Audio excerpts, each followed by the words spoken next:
I stared at my phone screen, reading Mom's text asking when I'd come over for dinner. Same routine as always, first check if Sarah would be there. My stomach churned just thinking about my sister's name. At 28, I had a good life on paper. Nice apartment downtown, corner office at Marshall & Partners where I worked as PR manager, and enough money to live comfortably. But family gatherings? Those required careful planning. Is Sarah coming? I texted back.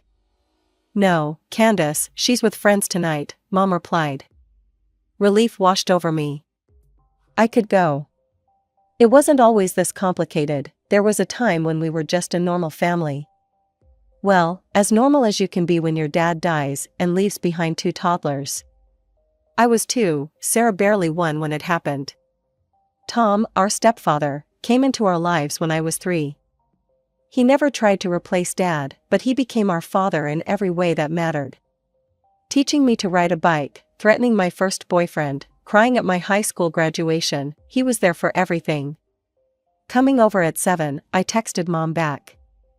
Driving to their house, I thought about how things used to be. Sarah and I sharing a room, fighting over clothes, typical sister stuff. But Sarah always had this thing about her, she needed to have whatever I had. My toys would mysteriously end up in her bed. My favorite sweater would disappear into her closet. My friends would suddenly become her friends. I pulled into the driveway, smelling Tom's famous lasagna, before I even reached the door. He wrapped me in a big bear hug as I entered. There's my girl, he beamed. Just in time, dinner's almost ready. Mom bustled around the kitchen, adding final touches to the salad. Sweetie, you work too hard. You look tired.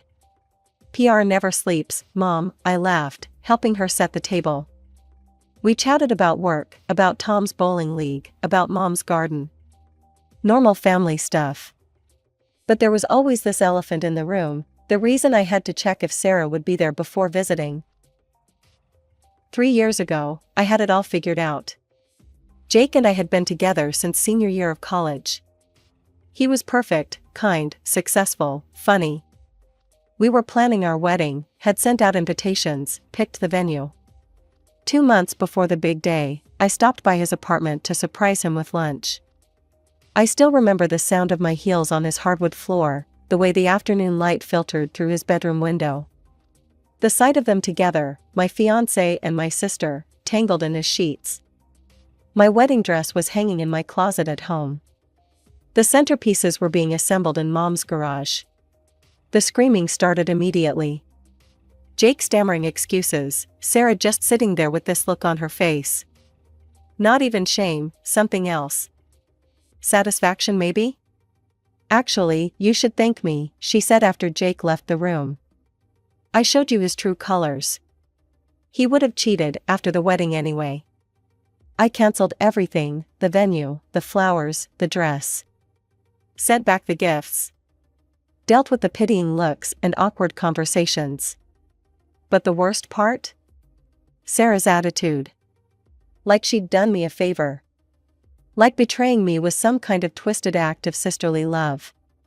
She dated him for 6 months after that, flaunting it on social media, before moving on to someone else. Just like she'd moved on from my toys, my clothes, my friends. But this time, she'd broken something that couldn't be replaced. My parents tried to stay neutral after the whole Jake disaster. I guess that's what parents are supposed to do, love both their children equally, even when one of them betrays the other. Mom and Tom would listen to my anger, nod sympathetically, but they never cut Sarah off. She was still welcome at Sunday dinners, still got invited to family events, still had her childhood bedroom kept exactly as she left it. We understand how you feel, honey, Mom would say, stirring her coffee. But she's still your sister. Tom tried to be supportive in his own way. Time heals all wounds, kiddo, he'd say, patting my hand awkwardly across the dinner table. But he didn't understand. This wasn't about time. Every visit to their house became a strategic operation. I'd text ahead, making sure the coast was clear. Mom would try to slip in comments about Sarah, how she was doing, how she missed me. As if Sarah was the victim in all this. She asks about you, Mom mentioned during one dinner. She feels terrible about what happened. I stabbed my fork into my pot roast. Terrible enough to sleep with my fiancé 2 months before my wedding?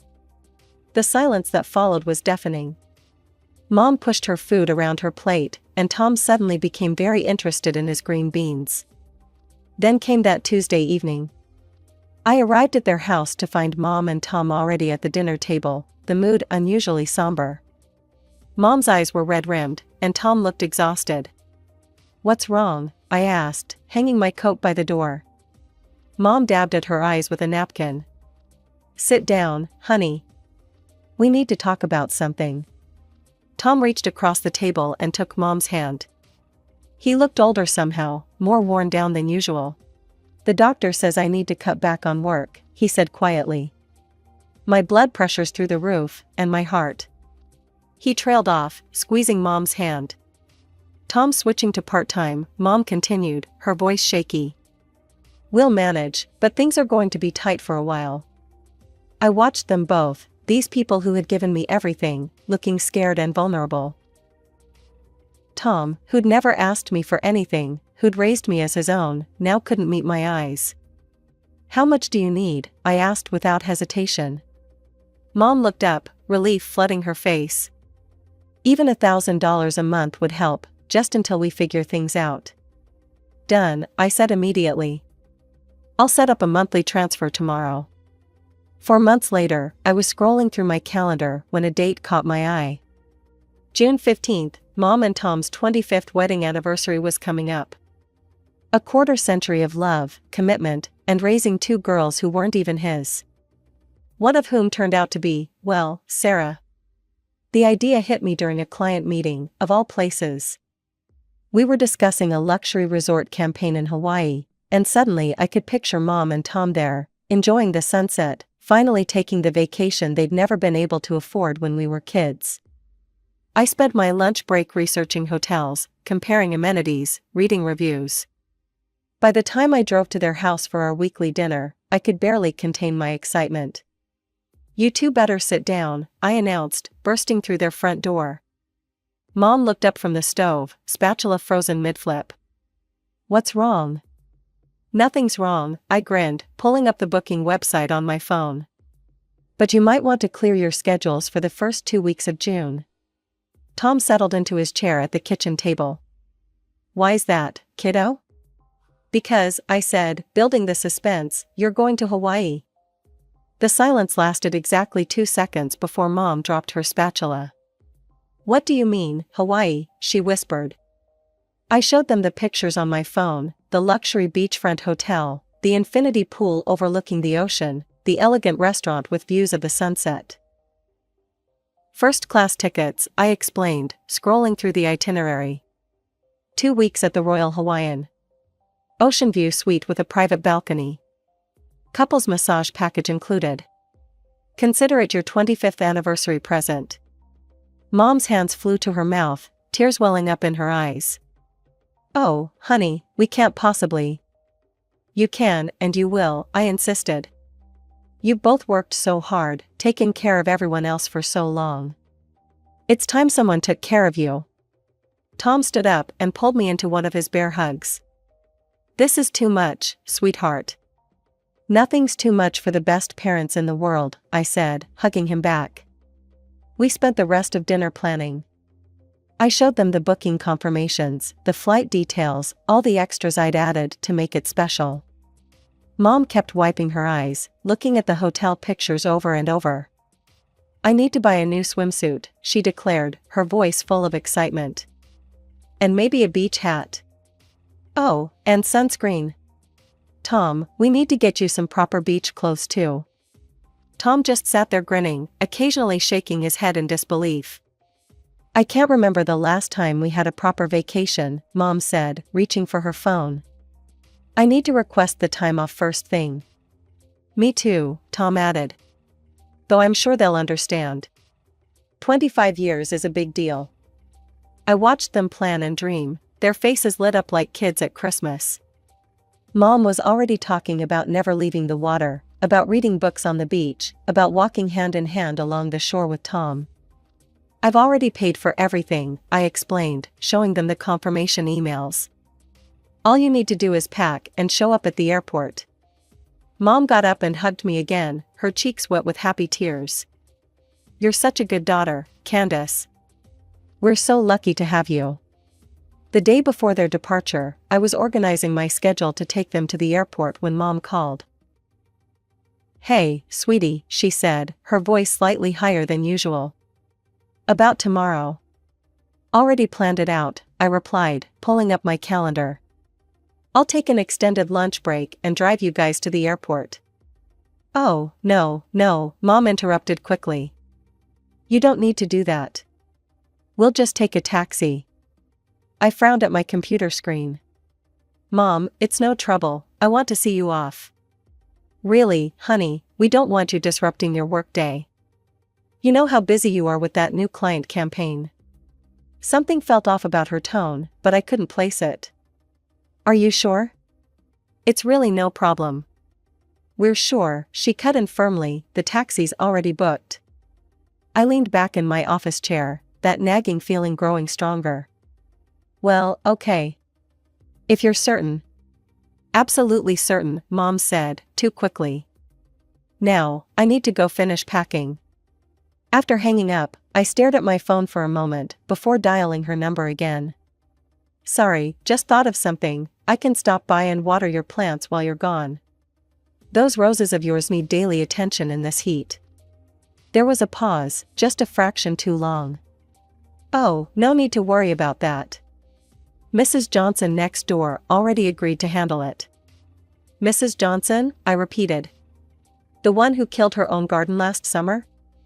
She's gotten much better, Mom said hurriedly. Really, everything's taken care of. You focus on work. That evening, I sat in my apartment trying to shake off the weird feeling from our conversations. Mom was probably just excited about the trip, I told myself. First real vacation in years, of course she'd be acting a little strange. The next day dragged by at work. I kept checking my phone, waiting for updates. Finally, around 5:30, a text came through. On the plane. Taking off now. Thank you again for this amazing gift, sweetie. Love you. I smiled at my phone, picturing them settling into their first-class seats, Mom already planning which pool to try first. But as I drove home, I couldn't shake the urge to check on their house. Just to make sure everything was locked up properly. The familiar streets of my childhood neighborhood were quiet in the early evening light. I turned onto their street, mentally rehearsing what I'd tell Mrs. Johnson if she spotted me checking the house. Then I saw it. Warm light spilled from the living room windows, casting a golden glow onto Mom's rose bushes. The TV's blue flicker was visible through the curtains. They were supposed to be 30,000 feet in the air by now. Someone was in my parents' house. My first instinct was to call the police, someone had broken in. But then I noticed Mom's garden gnome was still in its usual spot by the front door. Burglars wouldn't have moved it back so precisely after breaking in. My hand shook slightly as I pulled my old house key from my purse. Taking a deep breath, I approached the door as quietly as possible. The TV's volume was low, but I could hear the familiar sound of ESPN's SportsCenter, Tom's nightly routine. My stomach dropped. I turned the key in the lock and pushed the door open. There he was, my stepfather, lounging on his recliner with a beer in hand, feet propped up on the coffee table. He looked up at the sound of the door, and the color drained from his face. What the hell are you doing here? I demanded, my voice echoing through the house. You're supposed to be on a plane to Hawaii right now. With Mom. Remember? He wouldn't meet my eyes, instead focusing on the growing beer stain on the carpet. Listen, sweetie, I can explain.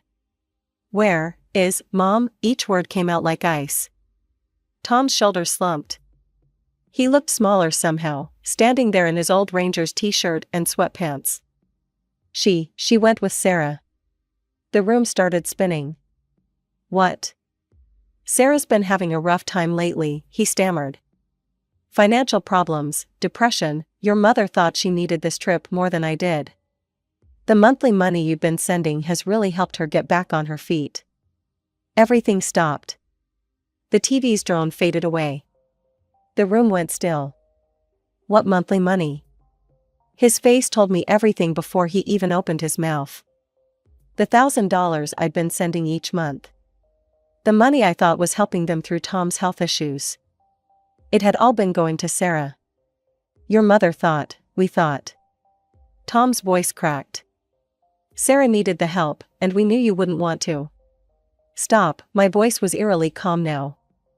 You've been lying to me for months. Taking my money and giving it to her.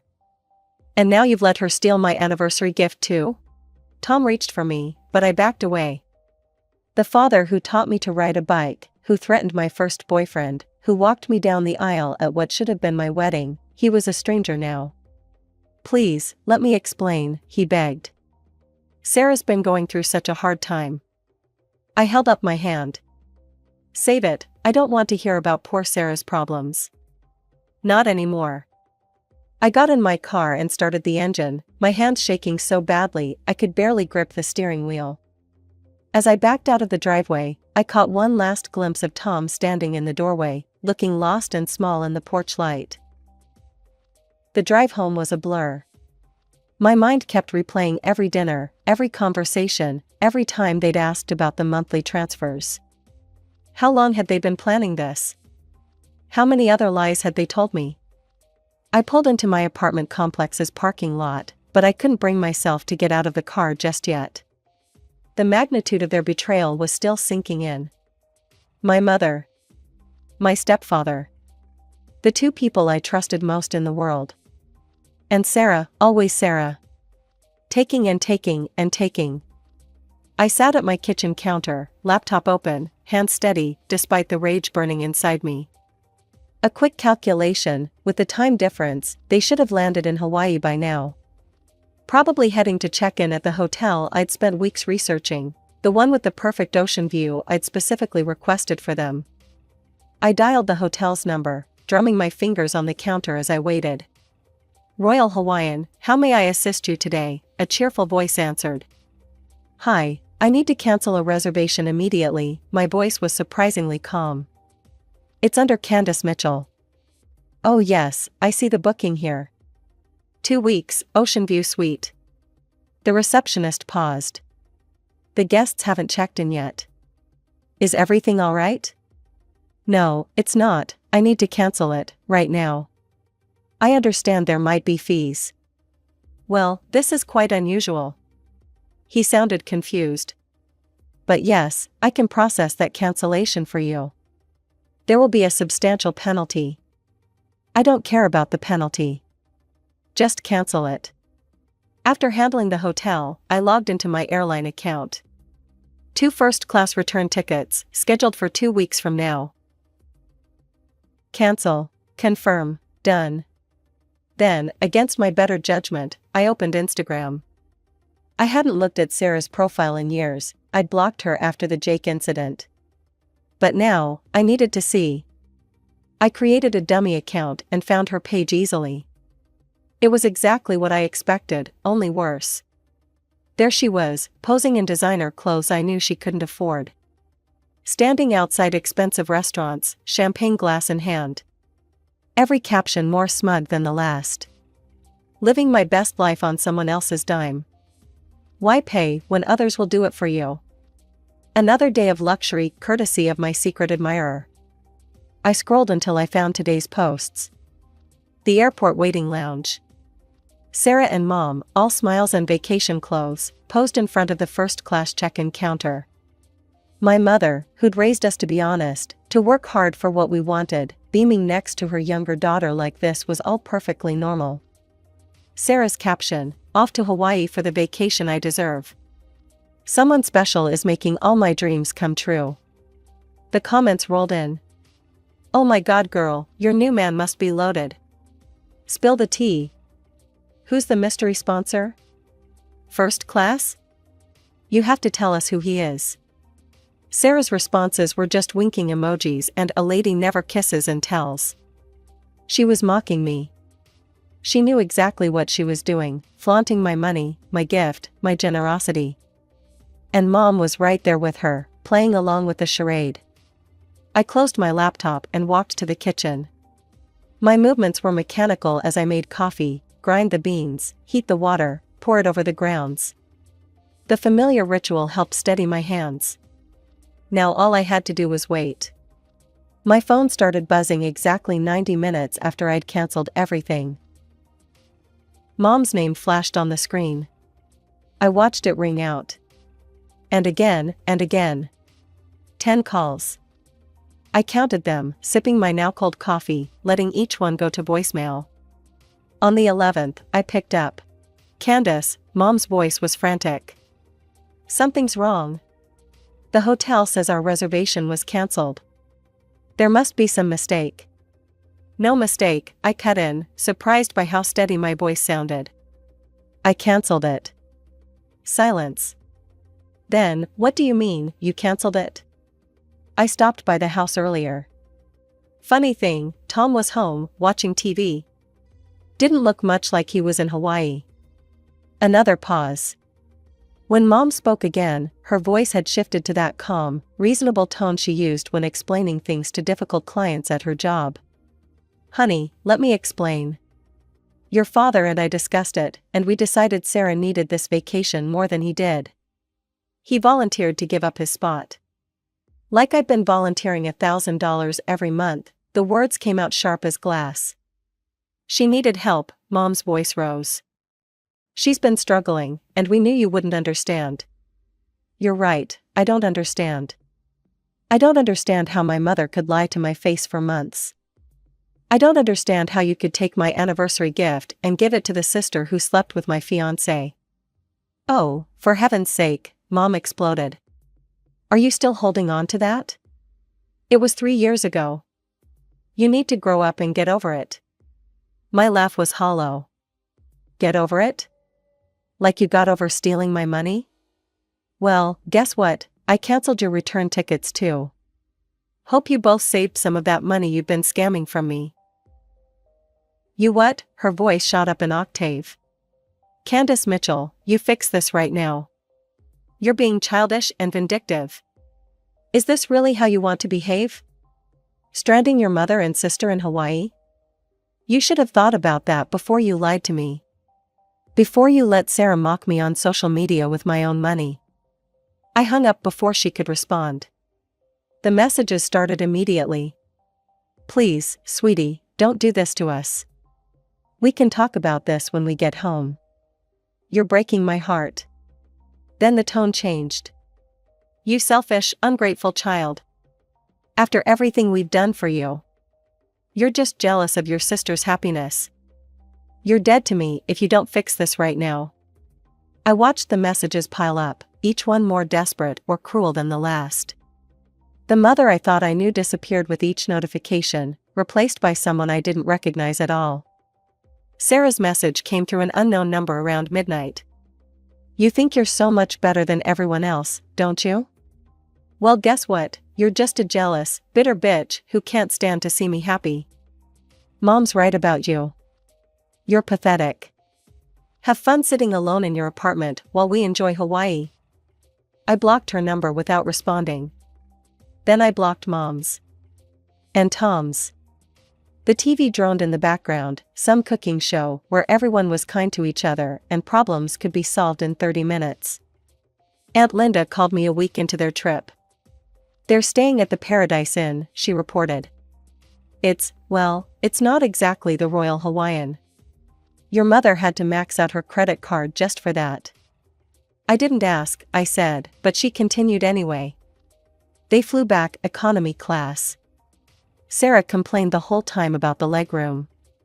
Your mother told me not to tell you any of this, but... She paused. I think you had every right to do what you did. The next few weeks passed in a blur of work and quiet evenings alone. I reorganized my apartment, started taking yoga classes, had dinner with friends who didn't know my family drama. Life went on. Then, exactly 1 month after the Hawaii incident, an unfamiliar number lit up my phone. Where's this month's money? Mom demanded without preamble. It's the 5th, and nothing's come through. I almost laughed. Are you serious? Of course I'm serious. Sarah needs to get a job, I cut in. I'm done funding her lifestyle. So that's it? Mom's voice turned cold. You're just cutting off your family? Family? Now I did laugh. You mean the people who lied to me for months? Who took advantage of my generosity? Who stole my gift and turned it into some sick joke? If you do this, Mom warned, if you stop helping us, you're cutting yourself off from this family. The irony was almost too much. No, Mom, you cut me off the moment you decided to lie to me. Twice. The monthly payments, the vacation, those were just the final nails in the coffin. Don't call me again. That was 4 months ago. Sometimes I drive past their house on my way somewhere else. Mom's roses are wilting. Mrs. Johnson really isn't much of a gardener. The porch swing where I had my first kiss needs a new coat of paint. Tom's car is always in the driveway now. I heard through Aunt Linda that his health actually did take a turn. I wonder sometimes if I could have handled things differently. If I could have been more understanding about Sarah's supposed depression, more forgiving of Mom's misguided attempts to help her favorite daughter, more accepting of Tom's passive role in it all. Then I remember Sarah's social media posts, flaunting my money. Mom's casual lies over dinner. Tom sitting alone in that house, covering for them both.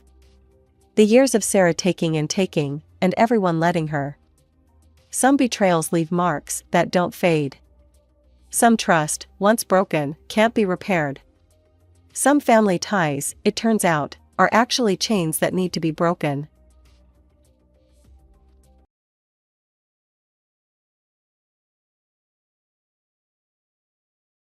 My name is Emily Johnson, and I'm 67 years old. My husband, who was a lawyer, passed away a few years ago in an accident, and now I live alone. I have one son, but he got married and moved out. My son's name is Tom Johnson, and he's 35 years old. He works for a civil engineering company, and due to his job, he currently lives in a rented apartment near his work site with his wife. My daughter-in-law, Catherine, is 33 years old. She and my son met at work as they were in the same department. And after dating for a while, they got married 3 years ago. Since my son's job involves a lot of long-term business trips, they've decided to wait before having children, so they don't have any yet. As for me, I'd love to see my grandchildren soon. But I understand my son has his own plans, so I'm patiently waiting. I'm currently unemployed, but with my husband's life insurance, accident insurance, and inheritance, I'm able to live comfortably without any major financial concerns. I consider myself to be healthy, but recently, I've noticed that my legs and back aren't as strong as they used to be. And I often feel uneasy living alone. One day, I got a call from my son saying he was coming to visit. I was excited since it had been a while since he said something like that. When my son arrived, he came with his wife. "Mom, it's been a while. How have you been?" "Hello, Emily. It's been a long time. How are you doing?" They said they had news to share, and I started thinking, maybe they're going to have a baby?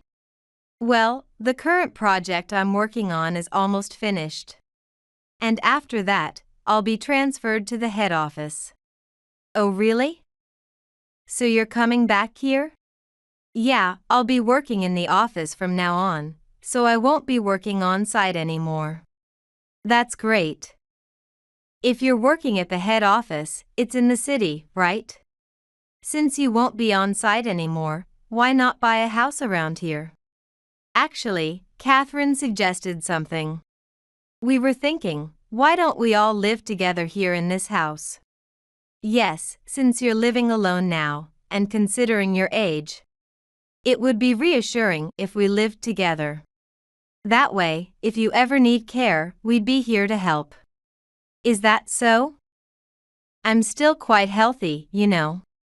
Yes, but you never know what might happen. And living alone as you get older can be a bit worrisome. Well, it's true that living alone can be a bit nerve-wracking at times. But isn't this house a bit old for all of us to live together?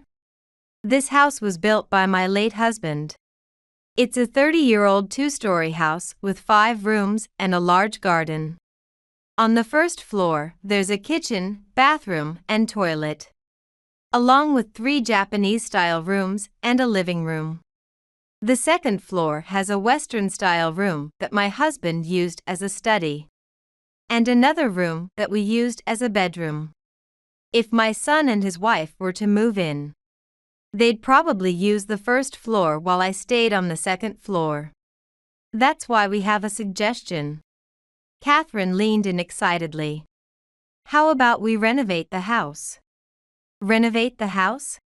Yes, this home was built during the bubble, so it's strong and made with good materials. It would be a shame to tear it down.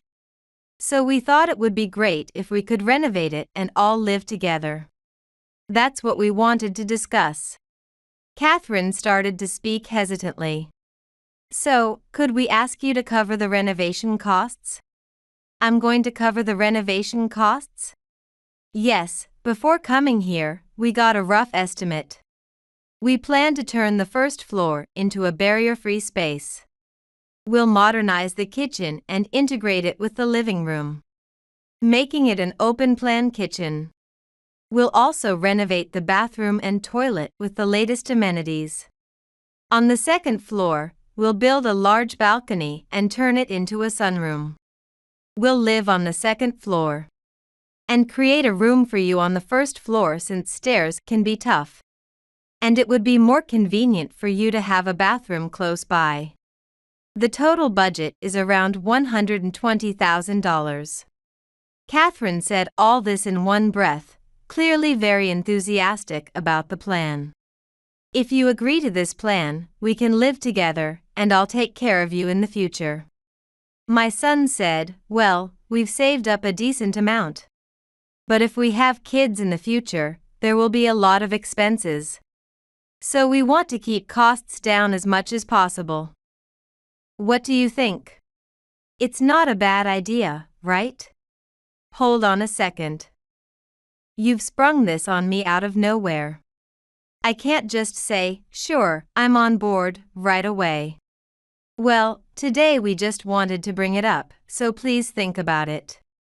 If you can come up with the money, we'll handle all the details. Emily, this is something that will make everyone happy. Please consider it seriously. We're asking you. Honestly, I thought my son and daughter-in-law's proposal made sense. However, when Catherine said, if you pay for it, we'll live together and take care of you, it left me feeling uneasy. Does this mean they'll take care of me only if I pay for it? Of course, I'd be happy to address the issues I have with the house. But something about this still doesn't sit right with me. At that moment, though, I didn't think too deeply about it. Later on, after my son and daughter-in-law finished their work out of town, they moved into a rental apartment near our family home. Once they were close by, Catherine started visiting more frequently and kept bringing up the renovation plan, urging me to agree. I started thinking that maybe it wasn't such a bad idea after all. But Catherine's insistence felt a bit too desperate. Frustrated with my indecision, Catherine would say things like, "Why won't you agree, Emily? Isn't this a good deal for you too?" Or nowadays, it's rare to find a daughter-in-law who's willing to live with her in-laws. But I'm offering to live with you and take care of you. You won't find another daughter-in-law like me. It was almost threatening. And I started to feel a bit afraid. When I asked, "Why are you so desperate about this?" she glared at me and said, "Desperate? Who do you think this is for?" "It's all for you." We're offering to take care of you in your old age for $120,000. That's a bargain. Tom, instead of calming his wife down, actually sided with her and said to me, "Mom, think of it as helping us out too. Just listen to what Catherine's saying." I was utterly dismayed. Fortunately, thanks to my late husband, I have enough financial stability. And I always intended to leave the money to my son eventually, so we can manage this. If Catherine is going to take care of me in my old age, then maybe I won't need to worry about the cost of a nursing home. Perhaps Catherine is right, and this really is a win-win situation for everyone. So, I told Tom that I would agree to their plan. "All right then, I'll start making the arrangements, so please get the money ready." When they said that, I cashed in some of the securities from my inheritance and transferred the money to my son's account. We then officially hired the construction company and requested the design plans. Later, the construction company informed us that the design was ready. So I went with my son and his wife to take a look. On this day, Catherine was all smiles. And it was hard to believe she was the same person who had shouted at me before. Since I'd never seen blueprints before, I didn't really understand them. But they showed us the floor plan. The biggest changes were in the areas with plumbing, the bathroom, toilet, and kitchen were being significantly remodeled. The spaces that were once divided by sliding doors would now have walls and regular doors. As I looked over the plans, I noticed a small room connected to the living room. "What's this? It seems too small to be a room. Is it a storage space or a closet?" "Catherine, what's this room for?" "Oh, it's a kind of spare room, or storage, or maybe for the future." "For the future? Do you mean a child's room?" "Well, something like that," Catherine replied, avoiding a direct answer. She seemed to be hiding something. Tom didn't say much, as usual. He'd always been a quiet child. But it was the first time I'd seen him act so submissively toward his wife. Looking back, I should have noticed something was off. But I figured it was up to my son and his wife, so I didn't pay much attention to it. Then the renovations began. I moved into an apartment that the construction company recommended. The apartment building housed 8 families. And my unit was on the second-floor corner. Even though I'd only be there for a short time, I made an effort to greet my neighbors. To my surprise, many of them were quite young. And they all greeted me politely, which was unexpected. My neighbor was a single mother named Kate Swift. Her daughter, Jenny, was a sweet 5-year-old girl. Kate told me she had lost her husband in an accident and had no relatives to rely on. So she was raising Jenny on her own. Despite her situation, Kate was cheerful, and Jenny quickly grew attached to me. Sometimes I'd share food with them, give Jenny snacks, or watch her when Kate had to work late. Jenny also warmed up to my son and daughter-in-law when they occasionally visited. My son even said, "Kids are so adorable. Maybe it's time we start thinking about it too."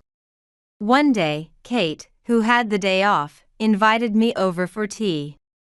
She usually worked in hotel housekeeping. After a bit of hesitation, she said, "Please don't take this the wrong way." "What is it?" "Well, the other day while I was cleaning a hotel room, I saw your daughter-in-law. She was with a man I didn't recognize." I nearly spat out my tea in shock. "What? Are you sure?"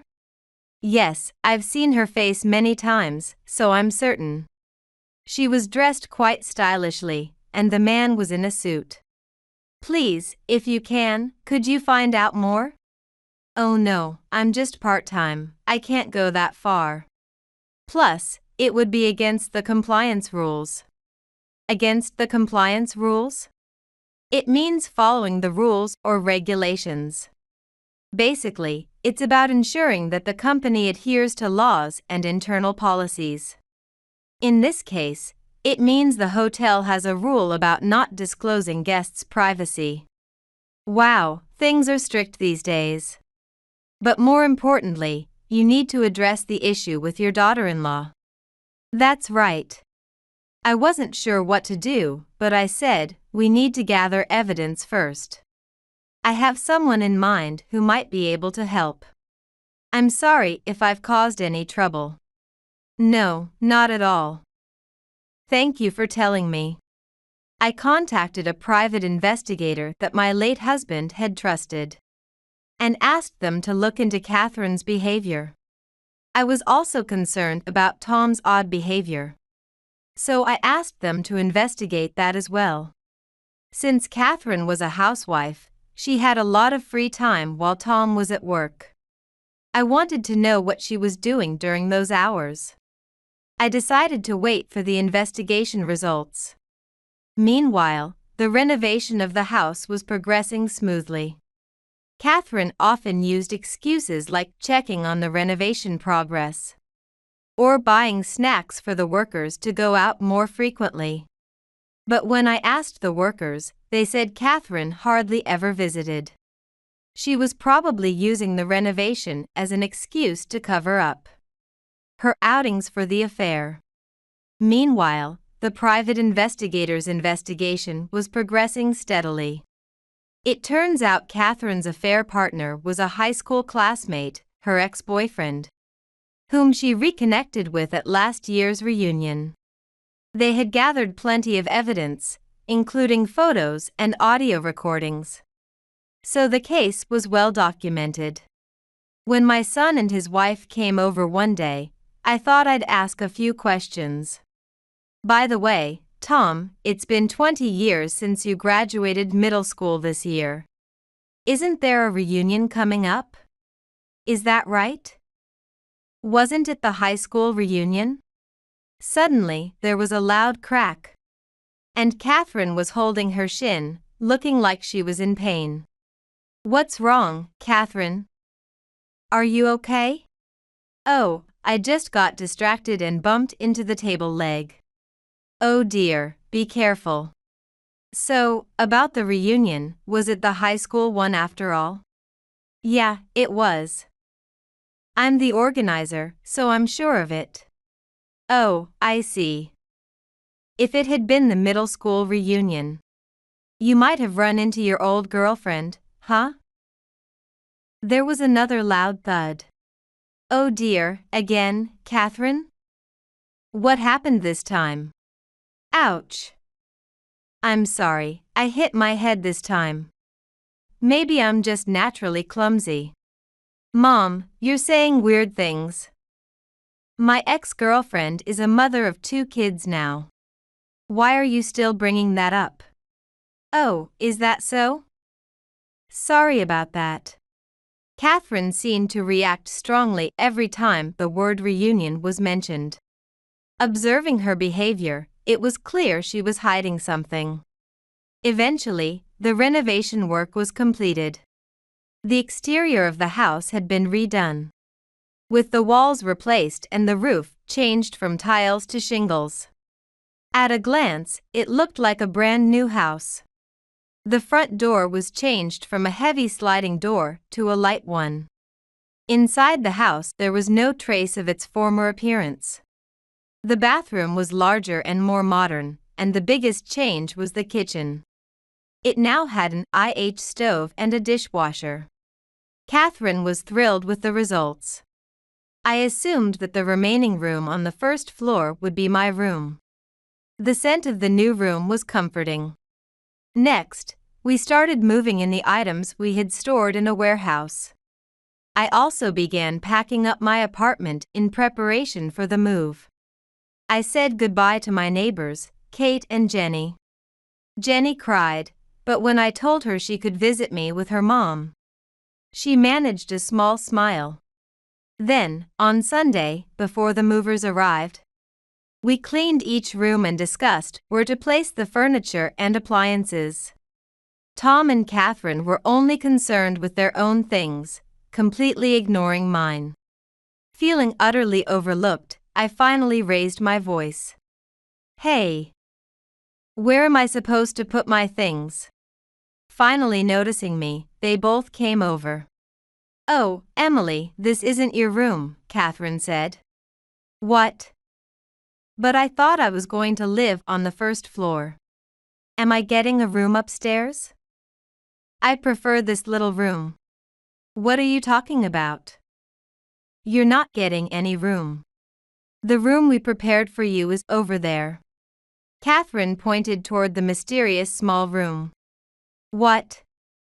Isn't that a storage space? Humph, you should be grateful we even prepared a room for you. That's your room, Emily. It's a perfect size, you can lie down in there. What are you saying? I can't live in a storage room like that. I was so upset that I yelled at Catherine. Tom, are you really going to shut me away in that small room? Yeah, I guess that's how it'll be, Tom replied, looking apologetic. So, this was your plan all along. Is it a problem? If you don't like it, you can leave. If living together doesn't suit you, then that's fine, right? Catherine laughed loudly. Tom remained silent, looking down. Just then, a voice came from the entrance. Right on time. Excuse me. I'm Attorney Smith. Is Emily home? I glanced at the clock. It was exactly the time we had agreed on. It's been a while. I was greatly indebted to your late husband. I'm still in the middle of moving, so things are a bit chaotic. But I appreciate your guidance. Well then, since everyone is here, shall we begin? Yes, please come to this room. As I led Mr. Smith and his assistant into the Japanese-style room. Catherine and Tom looked around, clearly confused by the situation. Mr. Smith began his explanation. First, regarding your son's debt, the loan, I'm pleased to inform you that the third-party payment has been successfully completed. Here are the documents. In other words, I, as a third party, had paid off my son's debt on his behalf. What is this? Mom, how did you know about this? Well, I looked into a few things and discovered that Catherine's parents had paid off the debt from your failed investment. So, I went ahead and settled it myself. Catherine's parents were quite relieved. Mom, you knew about this. Yes, and now you don't have to hold back with Catherine anymore. Speak your mind. Mom, I'm sorry. Thank you. We can talk about that later. That was just a side issue. Now, let's get to the main issue. The main issue? Tom looked puzzled. By now, Catherine was already sweating profusely. Emily, I am the victim here. My husband lost money in an investment and used up our family's savings.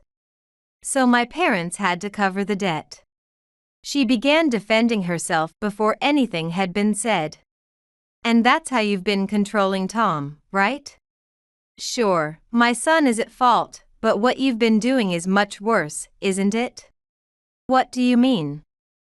I haven't done anything wrong. She said this while her face turned pale. Mr. Smith continued speaking. Let's get to the main point.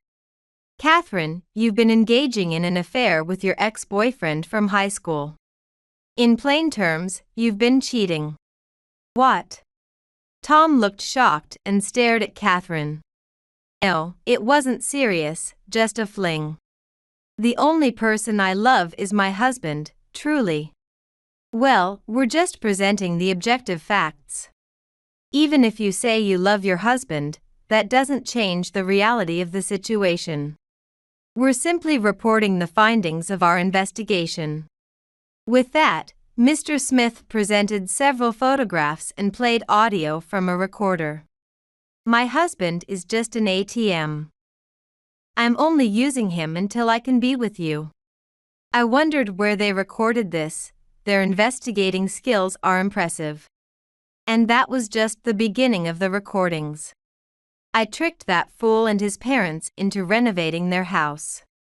First, I'll kick out the mother, then have a friend seduce the husband, claim he cheated, and divorce him.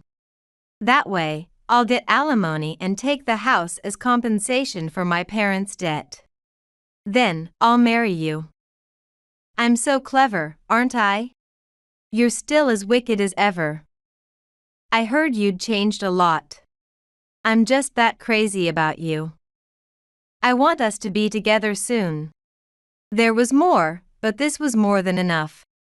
The photo evidence clearly showed the two of them entering a hotel, hugging in the shadow of a car, and engaging in inappropriate behavior inside and outside the hotel. Catherine was now slumped over, looking utterly defeated. With so much evidence against her, there was no room for denial. I'm sorry for the trouble I've caused. I apologized to him, admiring the work of the private investigator and Mr. Smith. It was no trouble at all. Moving forward, if your son wishes, we can handle the divorce paperwork, alimony, and division of assets. Thank you for your hard work. Having lost all standing, Catherine fled the house, leaving my son behind. He was visibly shaken, but it was clear that their marriage couldn't continue. He immediately requested that the divorce proceedings begin. Later, I received a call from the attorney's office, informing me that a meeting was arranged with Catherine, her parents, her affair partner, and his wife. Turns out Catherine and that man used to date. And when they saw each other at the high school reunion, they remembered the good old days. What started as a one-night mistake spiraled out of control when he was transferred back to the area, and they couldn't pull themselves out of it. The man was also married with children, but this affair led to his divorce. My son's divorce was finalized as well, and he received a substantial amount of alimony. Catherine's parents covered the alimony up front, and Catherine and the man were to repay them as a debt. Catherine was disowned by her parents, as was her affair partner. The two of them moved to a small inn in the countryside, where they live and work to pay off their debt, barely making ends meet. A while later, Kate Swift, who had lived next door to me in the apartment, came to visit with Jenny. Jenny's kindergarten was nearby, and they stopped by on their way home. Since Jenny had grown attached to Tom, I told them they were always welcome to visit. As they continued to visit, Kate and my son grew closer. And eventually, they decided to get married. Life can be full of surprises. Now, my son has a new wife and an instant elementary school-aged daughter. Jenny calls my son Dad and calls me Grandma. And I cherish her as if she were my own granddaughter. My son and his new wife are living happily together. And I am now enjoying a very happy time. And so, everything ended well, and that's all that matters.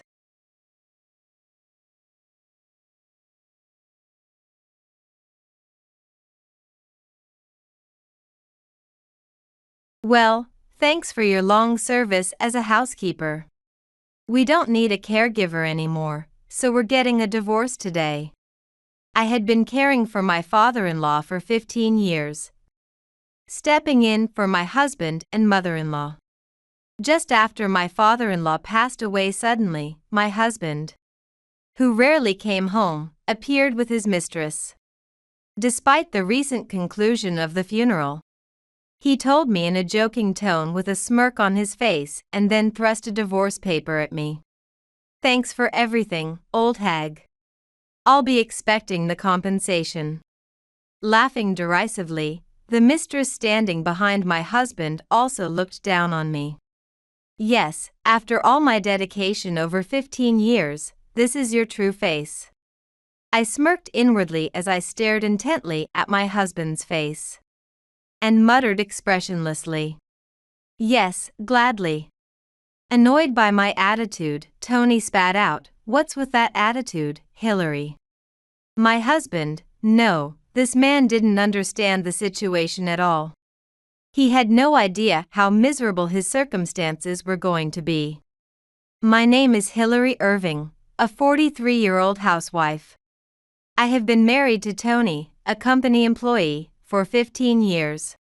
Due to various circumstances, we have no children. Over these years, I have been constantly struggling. It was also a time of drifting apart from my husband. Tony and I met 16 years ago when I was working at a diner. I had a dream of owning my own place, and since college, I had been working part-time at this popular local diner known for its home-cooked meals, beloved by all ages. After graduating, I aimed to eventually take over the business and began working there full-time. Tony, a fresh-faced corporate worker in his second year, soon became a regular and started venting to me about his job almost every day. Talking to you, Hillary, somehow clears my mind.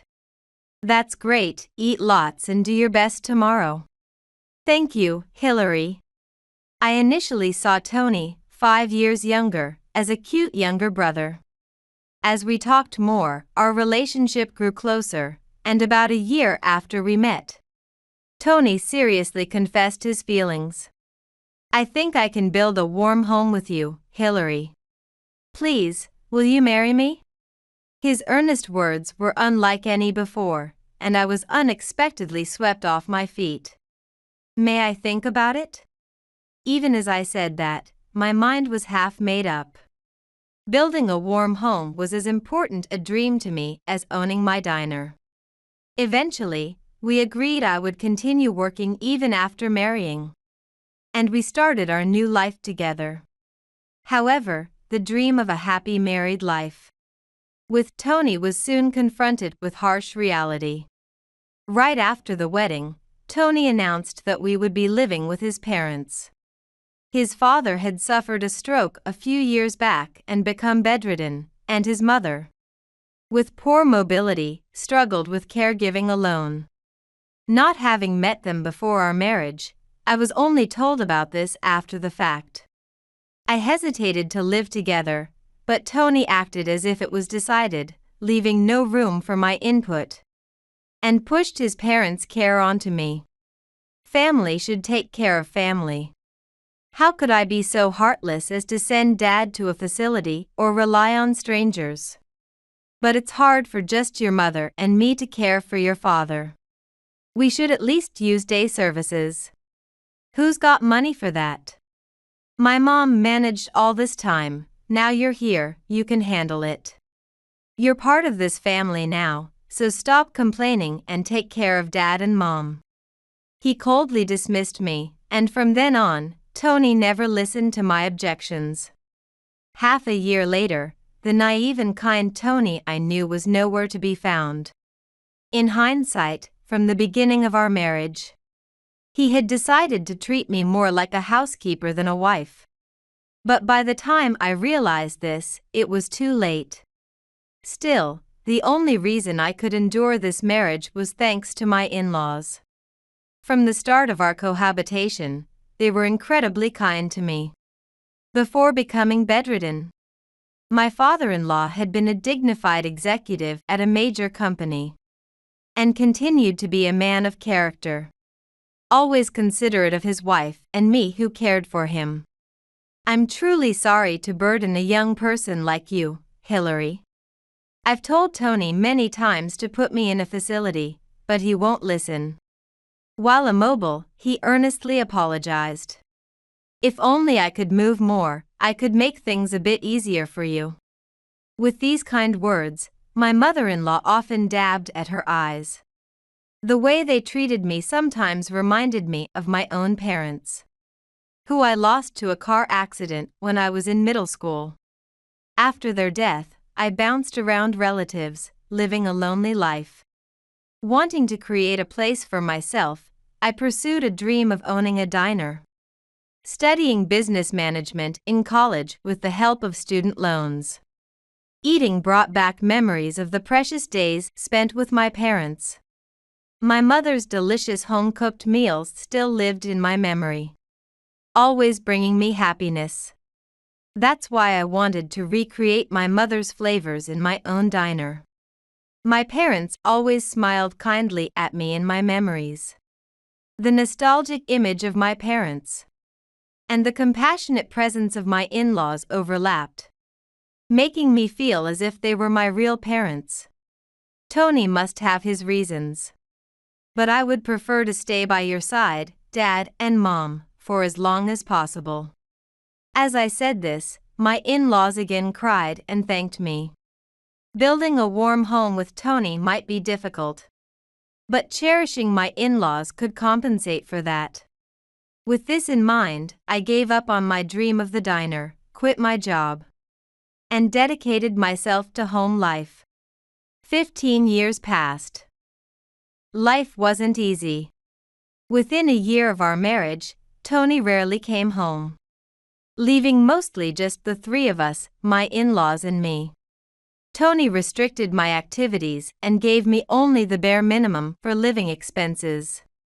You're a housewife, so you don't need much money. Be grateful I'm providing for you.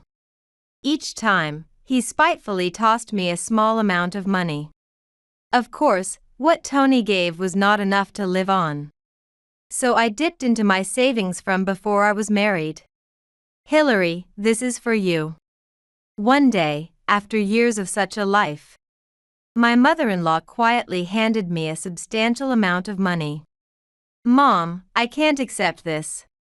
She smiled kindly and gently pushed an envelope filled with money toward me. It's all right. You always cook such delicious meals for us. My husband is very happy with your cooking, it's very comforting. Her words and gentle smile filled my heart with joy. My father-in-law's condition had worsened over the years, and he couldn't swallow normal food anymore. So, I had been carefully preparing meals that he could eat. Yet, when Tony occasionally came home, he would always complain about my cooking. Hey, how can you serve such lousy food with a straight face? Your cooking really sucks. Are you kidding me? Laughing foolishly at his own rude words, Tony's behavior was trivial to me. I sighed quietly to myself. Wouldn't it be better to at least look at your father's face instead? Shut up. Don't tell me what to do. Eventually, Tony left the house with a sulky look on his face. Perhaps unhappy that I gave no response. This behavior repeated several times, and Tony increasingly stayed away from home. Meanwhile, my father-in-law, weakened by illness, started to be frequently hospitalized. However, there was a bit of good news. My mother-in-law managed to walk almost normally thanks to her diligent rehabilitation. But probably, Tony hadn't noticed this because he remained indifferent towards his own parents. One night, unusually, Tony came home late. He entered the house with loud, stumbling footsteps, appearing to be very drunk. Hey, the master is back, and you're not even here to greet me. What a privileged housekeeper you are. Tony, not bothering to hide his true feelings, was shouting insults loud enough for the neighbors to hear. Get the bath ready. As usual, you're a housekeeper who can't anticipate needs. No sooner had he shouted this than he sprawled out on the living room sofa and began to snore loudly. I turned around to heat the bath as instructed. Just then, a familiar electronic sound hit my back. I quickly turned around and saw Tony's smartphone. The screen lit up for a moment, displaying a message adorned with the name Claire and heart emojis. I gasped involuntarily. The message read, "The trip to Hawaii was so fun. Thanks for all the bags." Then, the smartphone screen went dark again. I stood there, frozen, staring at it. Feelings of disbelief and resignation washed over me alternately. Tony was having an affair. How long had it been? Why? Such questions and emotions mixed inside me. And I instinctively covered my face with my hands. As I staggered back to my room, I noticed my mother-in-law peeking out of her room. But I said nothing and silently returned to my room. The next day, Tony was once again gone from the house before I knew it. I thought I had heard shouting earlier, but I ignored it and sat blankly. After a while, my mother-in-law hesitantly called out from outside the room. "Hillary, something happened last night, didn't it?" When she asked me directly, I burst out crying loudly. Rushing into my room, my mother-in-law hugged me. Feeling her warmth, the reality of last night hit me. And I told her loudly about what I had seen. Dark emotions kept rising in me, and I couldn't keep my voice down. While hugging me, my mother-in-law kept apologizing tearfully. I'm so sorry, Hillary." After a while, I calmed down considerably. "Hillary, I've been thinking." She started to tell me about a plan she had. Just then, a loud thud came from my father-in-law's room downstairs. We hurried down to him. It seemed he had heard my loud voice. With a pale face, he apologized to me repeatedly. Seeing him in pain, I quickly called an ambulance. However, a few days after being taken to the hospital, my father-in-law passed away. Grieving, we managed to arrange his funeral. "Dad, why did you have to die?" Tony showed up at the funeral and dramatically wailed in front of the coffin. Staring blankly, I wondered what he was even saying now. As Tony cried excessively, funeral staff and a few male relatives eventually had to carry him away. After Tony was taken away, my mother-in-law and I quietly said our goodbyes to my father-in-law. Everything felt like it had ended in an instant, and I felt an overwhelming emptiness. No more tears came. Then, Tony reappeared in front of us with a young woman. In flashy attire, surely his mistress, Claire. Smirking, Tony handed me the divorce papers. "Well, thanks for your long service as a housekeeper. We don't need a caregiver anymore, so we're getting a divorce today." "Tony, what are you doing?" Ignoring his mother's angry outburst, Tony arrogantly continued. "You were just a housekeeper after all, so no compensation. I've been supporting you all this time. I could even demand compensation from you." "Be grateful," he said, smirking, while Claire grimaced behind him, which surprised me. "What are you even saying?" I thought. "That's the deal, Mom. I'll be going home with Claire from now on. Take care." Then, turning to me with a grin, Tony said, "So, get that divorce paper filed." Hearing the all-too predictable words, I couldn't help but snort. "Yes, gladly." And with that, I turned on my heel and headed to the office. Everything was going so smoothly, it was almost scary. With that thought, I submitted the divorce papers. Feeling as if a 15-year burden was being lifted, I walked away light-footedly. Feeling lighter in both body and spirit, I started walking away cheerfully. Then, suddenly, Claire appeared. With a furious red face, she threw some words at me.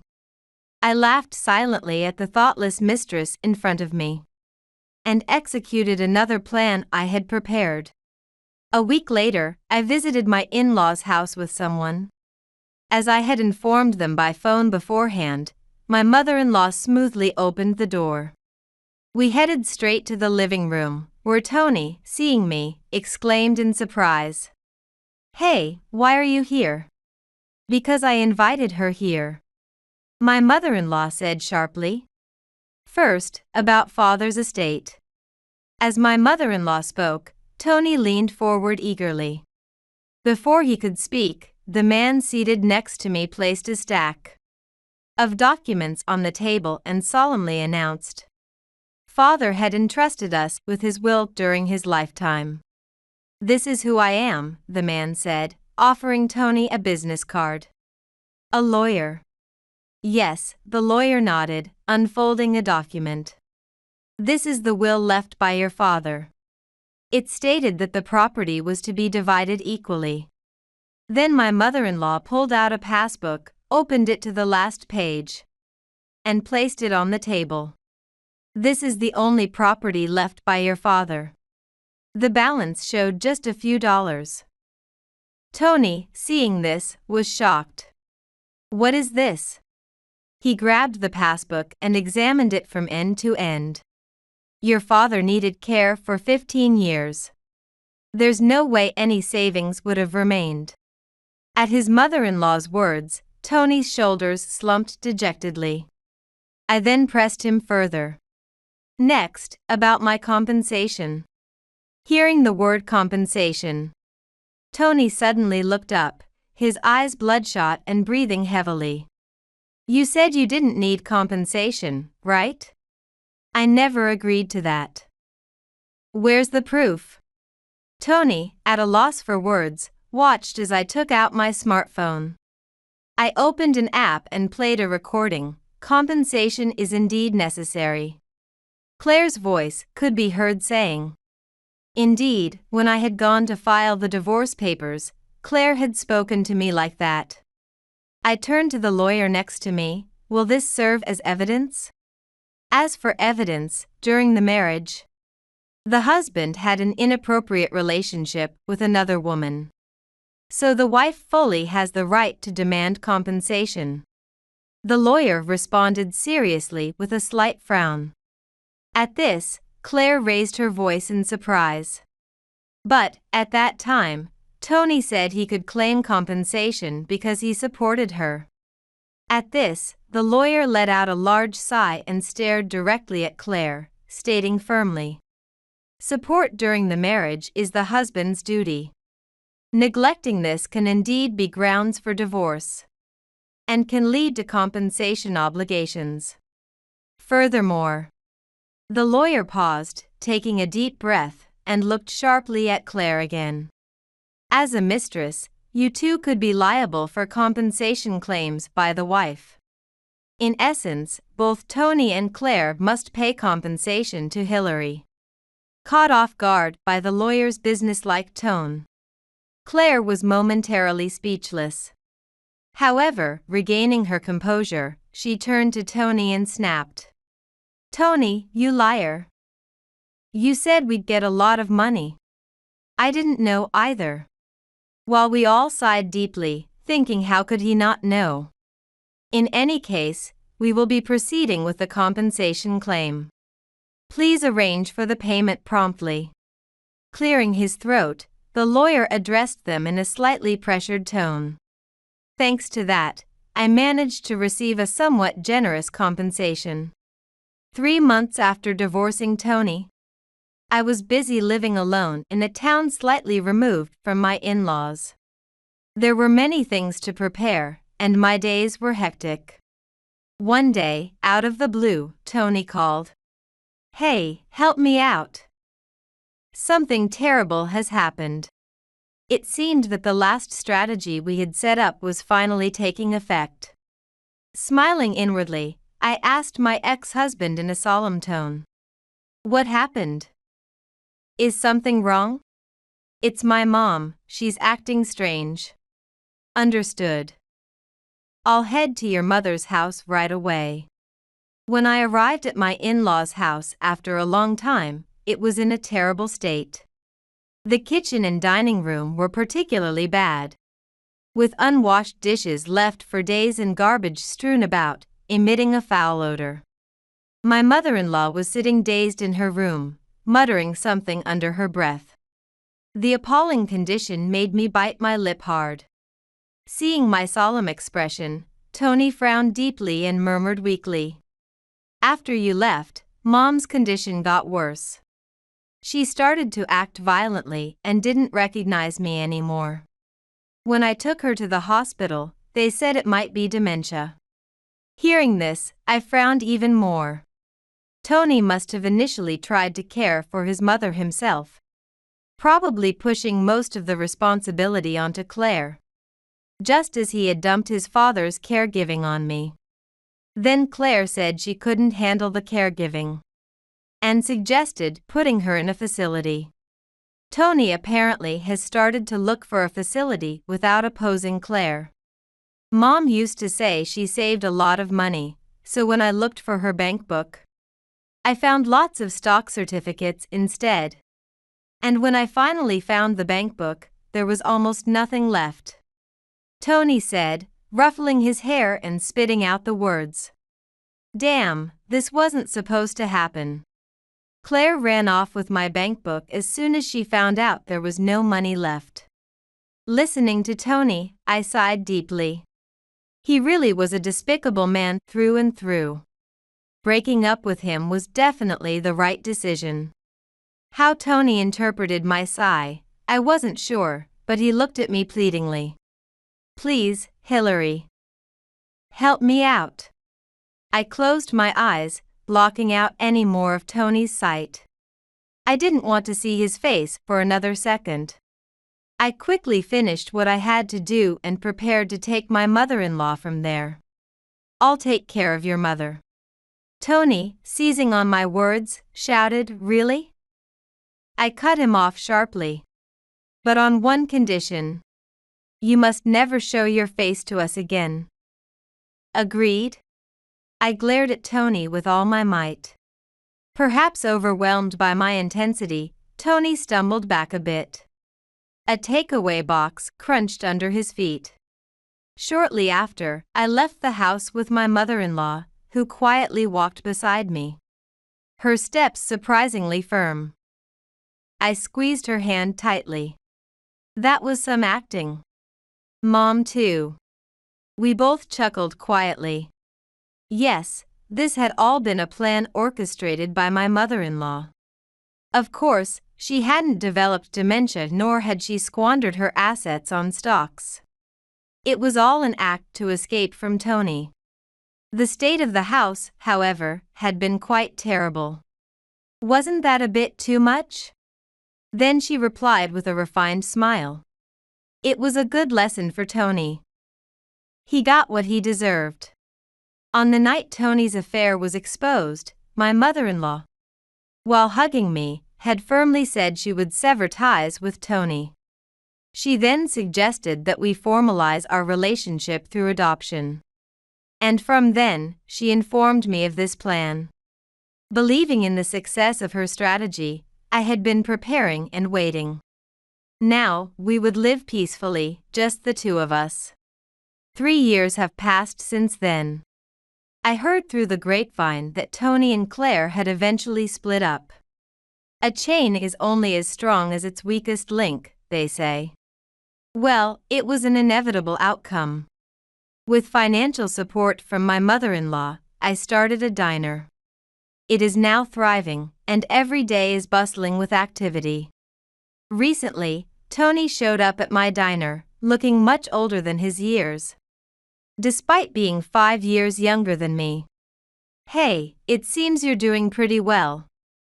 Lend me some money, he said in a servile tone. Your mother's funeral you didn't attend, did you? I gave you one last courtesy by informing you. Indeed, my mother-in-law passed away not long after that incident. Even if for a brief period, we had managed the diner together as a real family. Those days had become a precious memory for me. At my words, Tony's face contorted, but before he could speak, the regulars at the diner, all fans of my mother-in-law, started shouting angrily at him. In no time, they had kicked him out of the diner. He began shouting loudly outside. I approached Tony and presented him with a restraining order we had signed when I took my mother-in-law into my care. You haven't forgotten this, have you? I'll call the police." With a short scream, Tony fled and never returned to the diner again. Marriage? I'd had enough. While occasionally receiving proposals from regulars, I gently declined. Continuing to run my dream diner, cherishing my memories with my mother-in-law.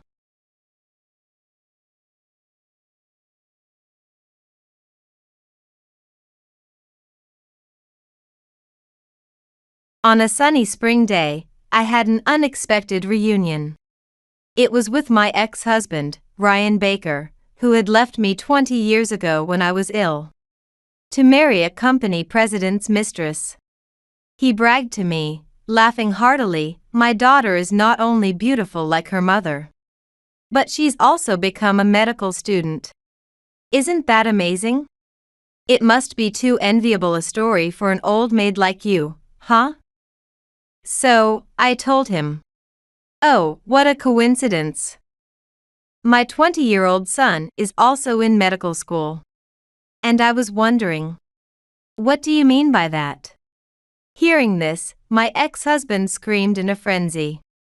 "My name is Sandra Gale. After graduating from junior college, I got a job in the accounting department of a general company. There, I met Ryan Baker, who worked in the sales department. Salespeople would submit their receipts along with their expenses every month. But Ryan was always late. Plus, there were always small errors. After several exchanges over these issues, we got to know each other better. "Sandra, are these receipts okay for this month?" Finally, they are complete. Other seniors always submit theirs on time. It's only Mr. Baker who always takes so much time.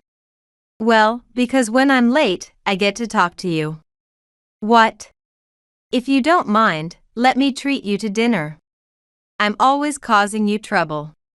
This was the beginning of us going out for meals and eventually starting to date. After dating for 2 years, we got married. Ryan seemed like the ideal husband, bright and kind. After we get married, I want 2 kids, a boy and a girl. Then, the 4 of us can live happily together. And I want you, Sandra, to focus on housework and childcare, so I'd like you to quit your job. With that, I too thought I would dedicate myself to housework and childcare once we had children. So I quit my job. The first year was fun as we planned our future life together. But as the year passed without any signs of pregnancy, the distance between us grew. Yet, I still thought our married life was just beginning. That's when I discovered my illness. When I was told I needed to be hospitalized long-term for treatment, I was shocked. But my husband seemed even more disturbed by the news. "What? Ill? Are you okay?" "Yes, I need to be hospitalized for a while. Sorry for making you worry." I thought my husband was worried about me, and I tried to reassure him. Could it be that this illness is why we haven't been able to conceive? "What?" My husband's complexion changed as he accused me. "I thought we could build the ideal family, but an illness. Did you marry me knowing you were ill?" "No, what are you talking about? This is the first time I've learned about my illness." "Don't say such strange things." "But, it's strange that you got sick right after getting married. Maybe you can't have children because of your illness?" After such accusations, I was furious. Here I was, shocked by my illness, and he was accusing me of hiding it. I was speechless with the absurdity of it all, and seeing my reaction. My husband quickly retreated to the bedroom alone. I thought maybe he was just upset because of the sudden news. I too was quite shaken when I heard from the doctor. So I understood that it was hard to believe at first. Our interactions remained awkward, and a few days later, I was hospitalized. I don't have many good memories of my hospital stay because my husband never visited me. Initially, I thought he was busy with household chores since I wasn't there. But when a week passed without any word from him, I got worried and called him. Hey, you're off work today, right? Are you eating okay? Are you managing? Yeah, I'm fine. How about you? No prospect of discharge, right? Yes, sorry for not being able to do anything at home. Don't worry about me. I'm busy, so I don't think I can visit. Okay, take care of yourself then. Weeks passed since that phone call, and not once did my husband visit. He didn't even send a single email. I understood he was busy, but I still felt lonely. My only conversational companions for those weeks were doctors and nurses, with whom casual chats were not the same. Naturally, my mood began to sink. The mounting uncertainty about whether my illness would truly heal was overwhelming. Wanting to exchange even a few words with my husband, I decided to call him. It was evening, a time when he would usually be at home. After a few rings, he answered the phone. What do you want? His voice was cold over the phone. I was just wondering how you are. Hey, when is your next day off? Could you come visit me sometime? Why? My coming won't cure you, will it? Yes, but I'm lonely here by myself. Please, even just for a little while, I'd like to see you and talk. Just then, I heard a woman's voice behind him. Hey, who are you talking to? Oh, it's okay, I'll be done soon, he said to her. Wait, who? A colleague? Or, where are you? Who are you with? I couldn't help but press him in a demanding tone. Does it matter? It's none of your business. None of my business. Is it someone from work? Or could it be that you? A client. I'm busy right now, I'll call back later. With that, he abruptly ended the call. He never called back, nor did he visit. From that day on, I began to suspect his infidelity. Whenever I called during hours he should have been free, he wouldn't answer the phone, and he certainly never visited. My anxiety grew steadily. Then, a few weeks later, a letter arrived at the hospital. Inside was a divorce petition and a return envelope. I immediately called my husband, and surprisingly, he answered smoothly. Hey, what is this? A divorce petition. I inadvertently pressed him, forgetting it had been a while since we last spoke. Good, it arrived properly. To put it bluntly, please agree to the divorce. He stated flatly. Why? Because I'm sick? Or did you find someone else? I asked. It's both, obviously. I wanted to build the ideal family, but you turned out to be infertile and sick. We've only been married for a year, and you're already living in the hospital. I didn't marry you to take care of you, he explained. Indeed, I couldn't support my husband in my current state, I was more of a burden. But that didn't justify a sudden divorce. Unperturbed by my shock, he continued. Fortunately, I've met the ideal person. She's much healthier than you, and it looks like I can build the perfect family with her. So please, let's get divorced. Despite what he said, I couldn't accept it and quickly retorted. Wait a minute. What if I can get pregnant once I'm cured? Don't just abandon me because I'm sick. His response was unexpected. It's only natural to leave you. Even if your illness is cured, you might still be infertile. Instead of wasting resources on you, I want to be happy with someone with whom I can definitely start a new family. And she is already pregnant with my child. What? I was too shocked to speak. The child I couldn't have with you, I conceived immediately with her. It must be fate that she and I should be a couple, he said. So, you were cheating on me after all. Pfft, waiting forever for a sick woman is a waste of time. Who knows if he'll even get better? How could he say such things? He used to be kind when we were dating, but now not a trace of that kindness remained.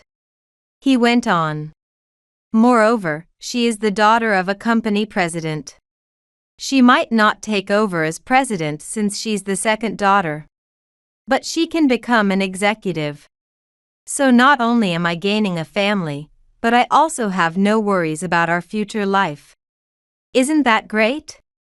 The daughter of a president? Yes, his affair was with the daughter of a president. Yes, surely heaven has gifted me the perfect family.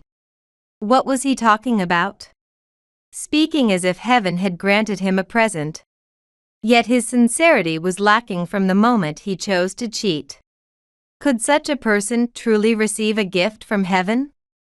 And does the woman you're with know you're married? Normally, daughters of presidents don't seem like the type to have affairs. What are you talking about? It's not an affair to her, and I didn't intend to cheat. We were both serious. It was just a matter of misaligned timing. Besides, you and I were practically separated anyway. Separated? I'm just hospitalized.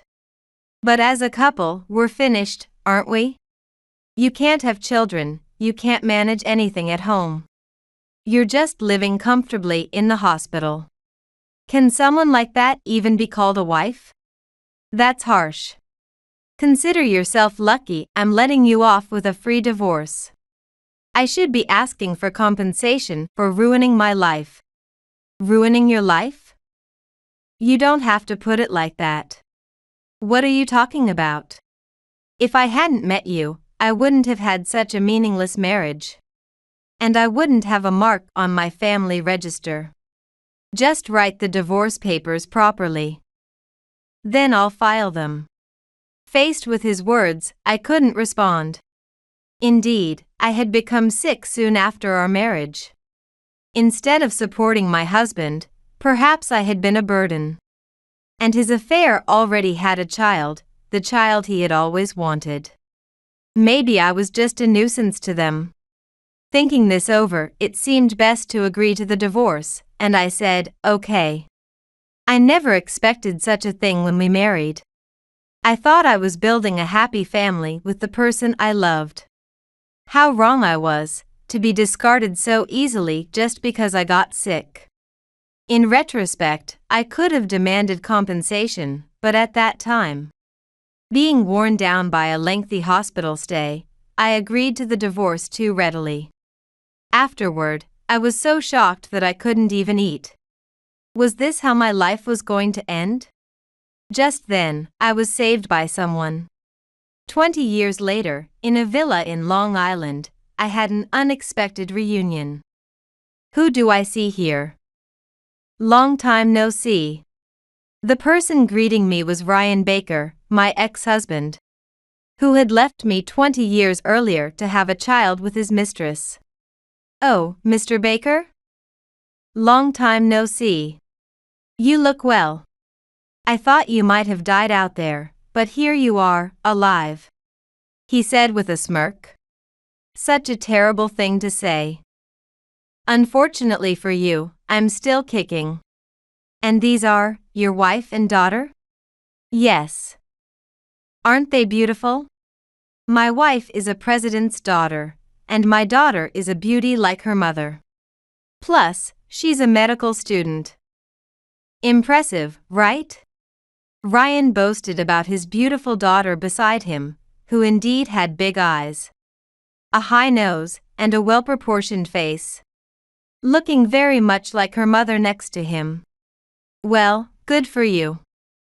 Congratulations. As I said this, the wife, who wore heavy makeup giving her a cold impression, spoke to Ryan. And who is this? Oh, you've never met. She's my ex-wife. Ah, the one who couldn't have children because of her illness. Ryan's wife assessed me as if appraising an item. Huh? Couldn't have children? Was he telling people that? As I stood dumbfounded, Ryan dismissively said, "Yeah, that's her." Then their daughter, unable to wait any longer, said, "Dad, there's something I want to buy. If we don't hurry, it might sell out."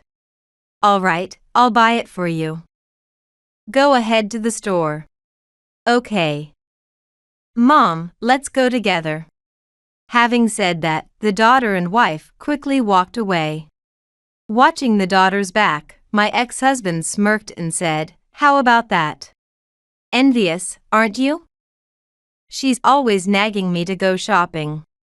"Oh, maybe that's too much for an old maid like you to hear, huh?" Thinking about how he became such a nasty person after marrying a company president's daughter made me realize that breaking up was indeed the right decision. Plus, I'm not an old maid. I decided to set the record straight.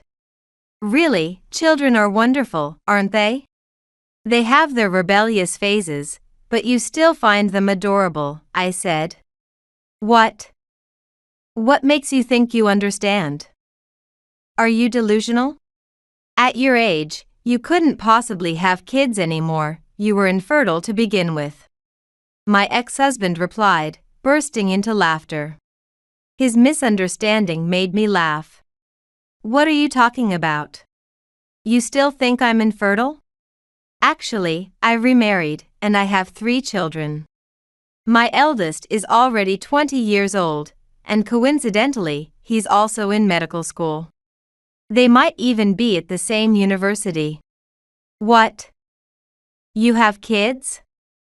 That can't be right. A 20-year-old? Isn't that the same age as my child? That's impossible, we broke up 20 years ago. Oh, I see, they must be your partner's children from a previous relationship, right? That makes sense, you can't have kids because of your illness. Why do you insist I can't have children? True, the 20-year-old is my stepchild, but he is just as much my own. It was then that 2 children approached us, running over. Mom, where have you been? You said you were at the store. Why are you here? Sorry, I bumped into an acquaintance and got caught up. Did you have to look for me? I'm sorry.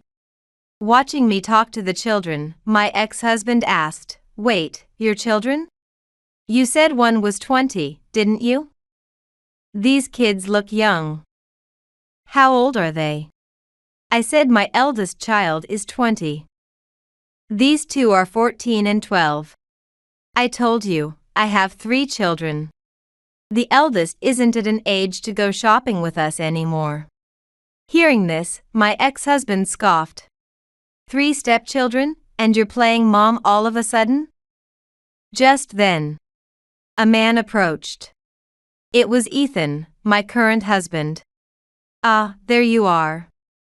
Sorry I left the kids with you. I ran into my ex-husband and got caught up talking. Are you okay? Should I join the conversation?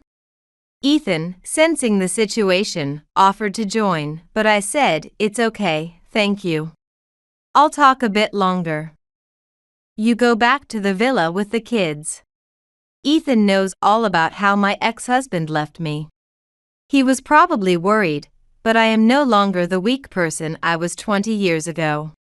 Since I had the chance, I wanted to clear up any misunderstandings. Once Ethan and the children left, my ex-husband asked, A villa? You became rich or what? Not rich, but yes, we do own a villa here in Long Island. We're here on vacation. Actually, my current husband's father is the hospital director. And my husband is also a doctor. Wow. And just so you know, because you seem confused, the 2 younger ones are biologically mine. No way.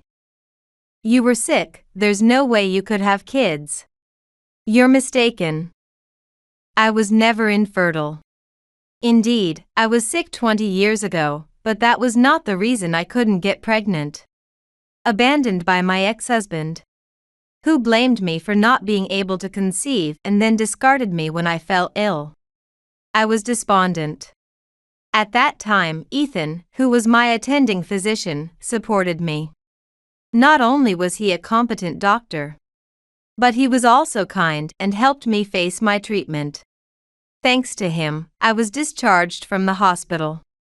Ethan had lost his wife shortly after his child was born, and was raising a small child on his own.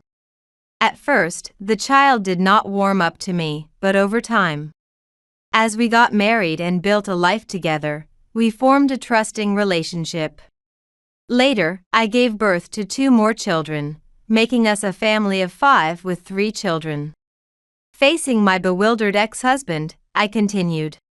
My husband is the next hospital director. Our eldest son is in medical school to take over the hospital, and the younger ones might follow in his footsteps. My ex-husband, seemingly jealous, retorted. So, you moved up in the world all of a sudden, like me. But let me guess, your kid got into med school through the back door. Or some other dishonest way, right?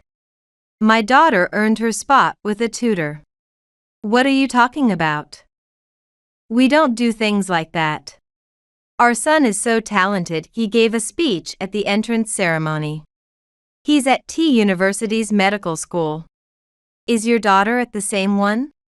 That prestigious T University? No. I mean, my daughter is at S University's medical school. Seeing his reaction to hearing his son's university was a tough one, I smiled. That's why I'm happy now. Still wanting to belittle me, my ex said. Don't brag about something that's not even about you, it's disgraceful. Even though he had bragged about his daughter first. Still, I'm surprised you had 2 children. Then why didn't we have any when we were together? Ah, that question. Here I decided to share a speculation. Who knows? Timing is everything, and it's hard to say. But I let the implication hang. Well, I remembered something after our divorce. You had mumps before we married, right? You had a high fever and missed work? So what? His voice trembled slightly. Since my current husband is a doctor, I asked him about fertility issues, considering our situation. He said infertility isn't always on the woman's side. I've had 2 kids since then. What are you trying to say? That men can become infertile from adult mumps. You're trying to say it's my fault, right? But that can't be true, can it? After all, I have a beautiful daughter. He nodded, acknowledging it, so I mentioned something that had been on my mind. It's true, isn't it? Your wife gave birth to your child, that's why you married her. But your daughter doesn't look like you at all. What? I can see she resembles her mother. But when I look at you and your daughter together, you seem like strangers. She has such a well-defined face. Right? I often hear she looks like her mother. My ex-husband boasted, oblivious to the implications. I dared to ask, has anyone ever told you she looks like you? Huh? He fell silent. That response was telling enough, he had never been told she resembled him. Is she your only child? Yes, having just her is enough for us. When we were married. You used to say you wanted a family with 2 boys and 2 girls. I said, a hint of sarcasm in my tone. That was a long time ago. Besides, having children isn't something you can just decide to do. That was exactly what I thought back then. Right. And since she's a president's daughter, unlike you, she wouldn't cheat. What are you trying to say? My ex-husband seemed increasingly unsettled. Well, I'm just wondering if she's really your child. That's all. Nowadays, anyone can do a DNA test. Have you checked? What? No, I haven't, but she got pregnant while we were together. So she must be my child, right? I wouldn't know, I didn't give birth to her. I'm just curious because you two don't look alike at all. It's none of my business, but if you're curious, why don't you check? You're saying she's not my child? My ex-husband almost seemed hysterical as he shouted. I'm not saying that exactly. I'm just talking about possibilities. But if she isn't your child, then you've been deceived for 20 years. Well, that's unlikely, right? But if it bothers you, why not check? I said with a smile. No, that can't be true. My family wouldn't have such issues. He staggered off in the direction his daughter and wife had gone. I was curious to see what would happen next.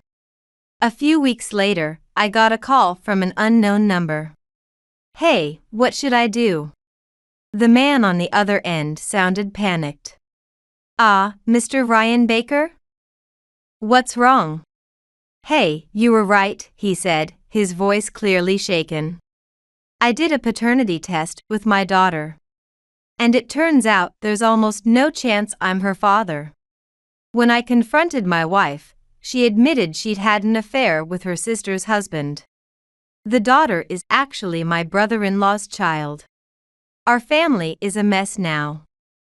I don't know what to do. Turns out, my ex-husband was having an affair with his current wife at the time. But she was also cheating on him with her brother-in-law. To keep it from her sister, she claimed the child was my ex-husband's and married him. It was like something out of a soap opera. Surely, this was divine retribution for leaving me, sick, for his affair partner. Serves him right. Also, it turns out I have fertility issues. I married into a president's family. But none of my own blood will be born. Plus, the issue with the child might lead to divorce. My job might even be at risk. Can you help me? What was he thinking? It was all his own doing. I don't know what to tell you. You left me and chose that family, didn't you? You should discuss this with them and figure it out on your own. It has nothing to do with me. Please don't call this number again, goodbye. After that, I heard no more from my ex-husband. However, rumors told me he got divorced and was kicked out of the house. He claimed he was deceived about not being the father. But his wife insisted she had told him before their marriage and he had agreed to it. In the end, he couldn't even get compensation. Moreover, because he had been working at his wife's company. After the divorce, he felt too uncomfortable to stay and quit. Where he is or what he's doing now, I don't know. After dreaming of having his own children and an ideal family when we were married. To find out now that he can't have children of his own. And that he has been raising a child not biologically his, must be truly miserable. Perhaps he is regretting his life choices. Years later, my eldest son became a doctor. And works at the same hospital as my husband. My second son has also passed the medical school entrance exams. And aims to follow in his brother's footsteps. Next holiday, my eldest plans to bring his current partner to meet us. Though he is not my biological son, I believe we have built a good parent-child relationship. After being discarded by my ex-husband, I almost gave up on life. But now my past seems like a lie, filled with so much happiness.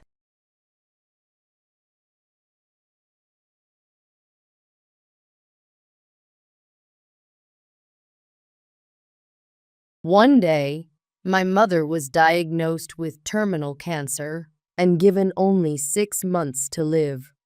I asked my husband, George, and his mother if it would be possible to live with my mother for her last days. They responded, "She's going to die soon anyway, right? No point in trying so hard. It won't cure her, it's just a waste of time. Why would you say something so terrible? Ultimately, George and my mother-in-law did not agree to let her live with us, and my mother passed away alone. Several years later, my mother-in-law was diagnosed with the same terminal cancer. George immediately decided to live with his mother, but I could not forgive and accept it. My name is Stacy. I am 35 years old. 8 years ago, I married George, who is 2 years older than me. We used to work at the same company, but I quit my job to become a housewife after we got married. In the early days, George was very caring, and I spent each day grateful to be married to him. However, I've always been a bit uncomfortable around my mother-in-law. She grew up a well-to-do lady without hardships, whereas my mother had a tough life growing up in a poor family. The two had very different values, especially my mother-in-law, who didn't think much of my mother. My mother-in-law and mother rarely saw each other, so there were no major issues for now. George knew his mother disliked my mother and promised, "If Mom says anything weird to Stacy's mom, I'll scold her. Don't worry." And indeed, when my mother-in-law spoke ill of my mother, George defended her, which was a great comfort and reassurance to me.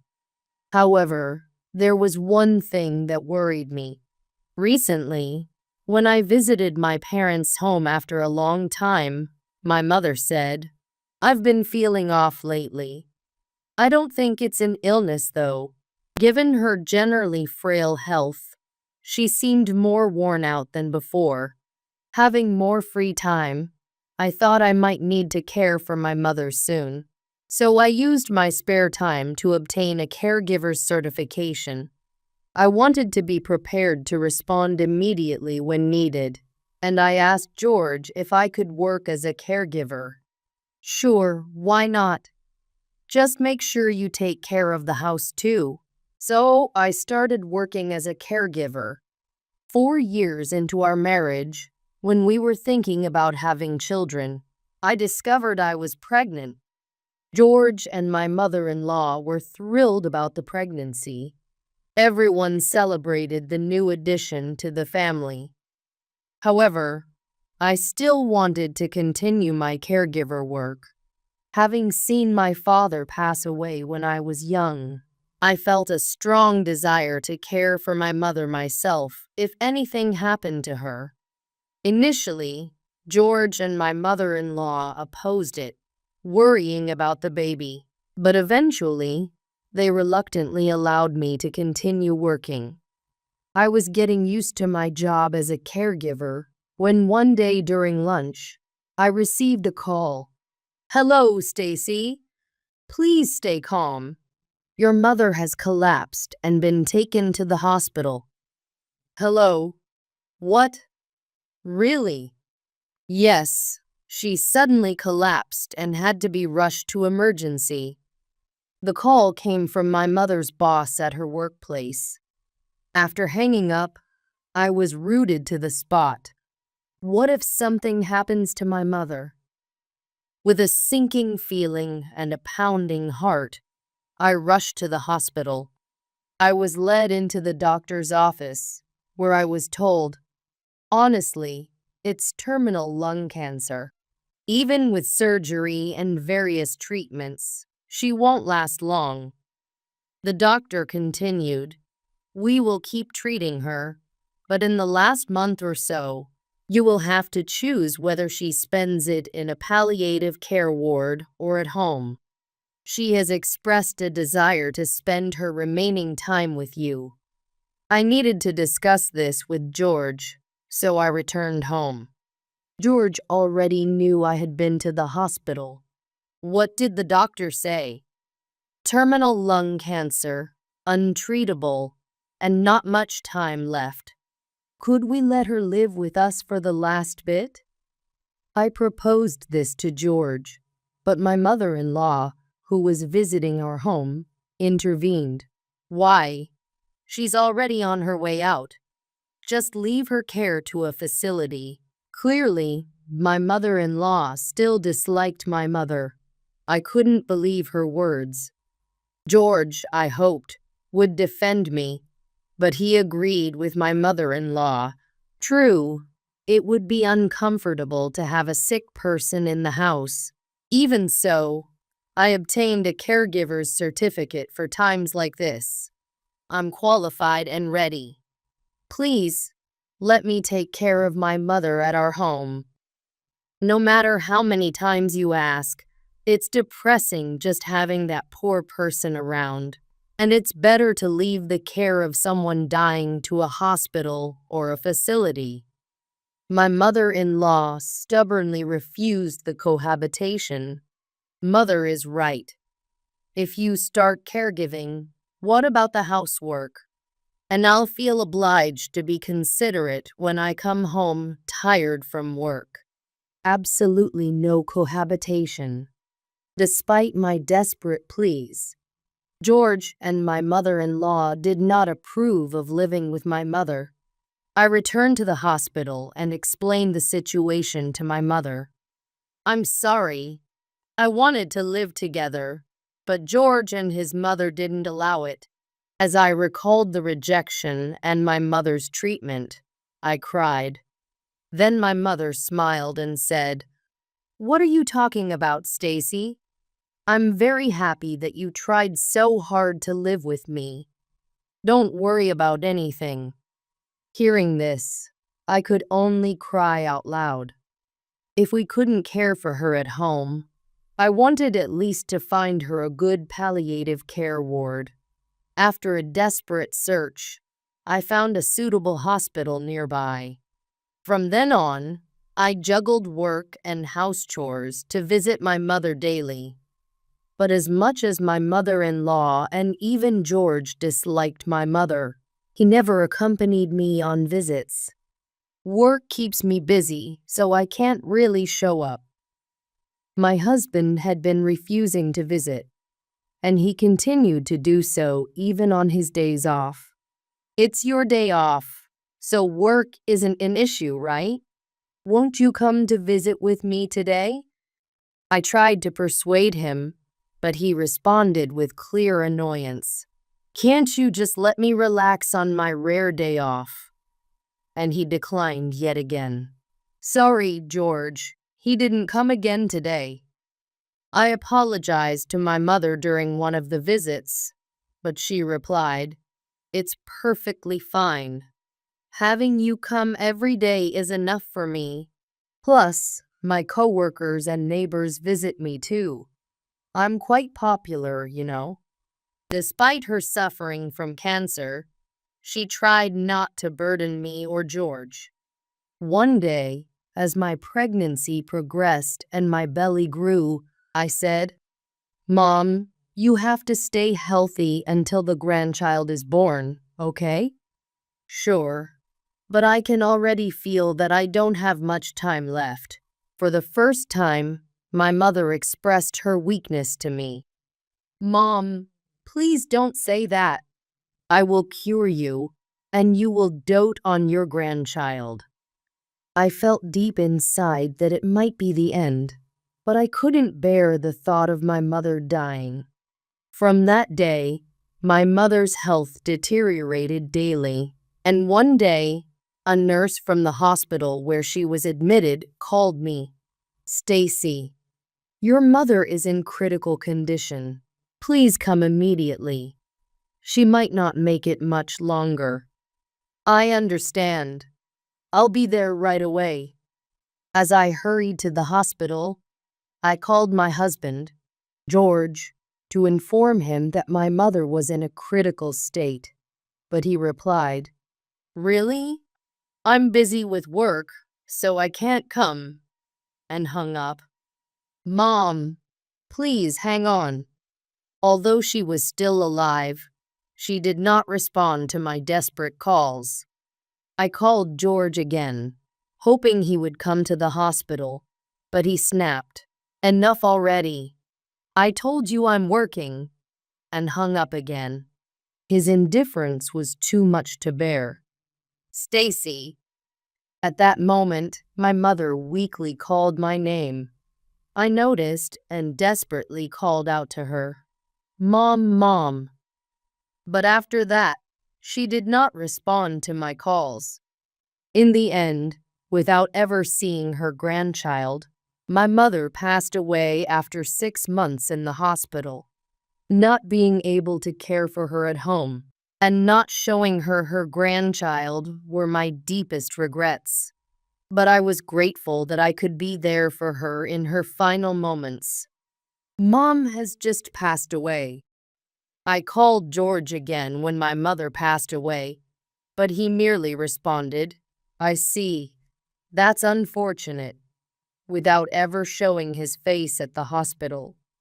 Furthermore, he didn't help at all with the funeral, acting as if it had nothing to do with him.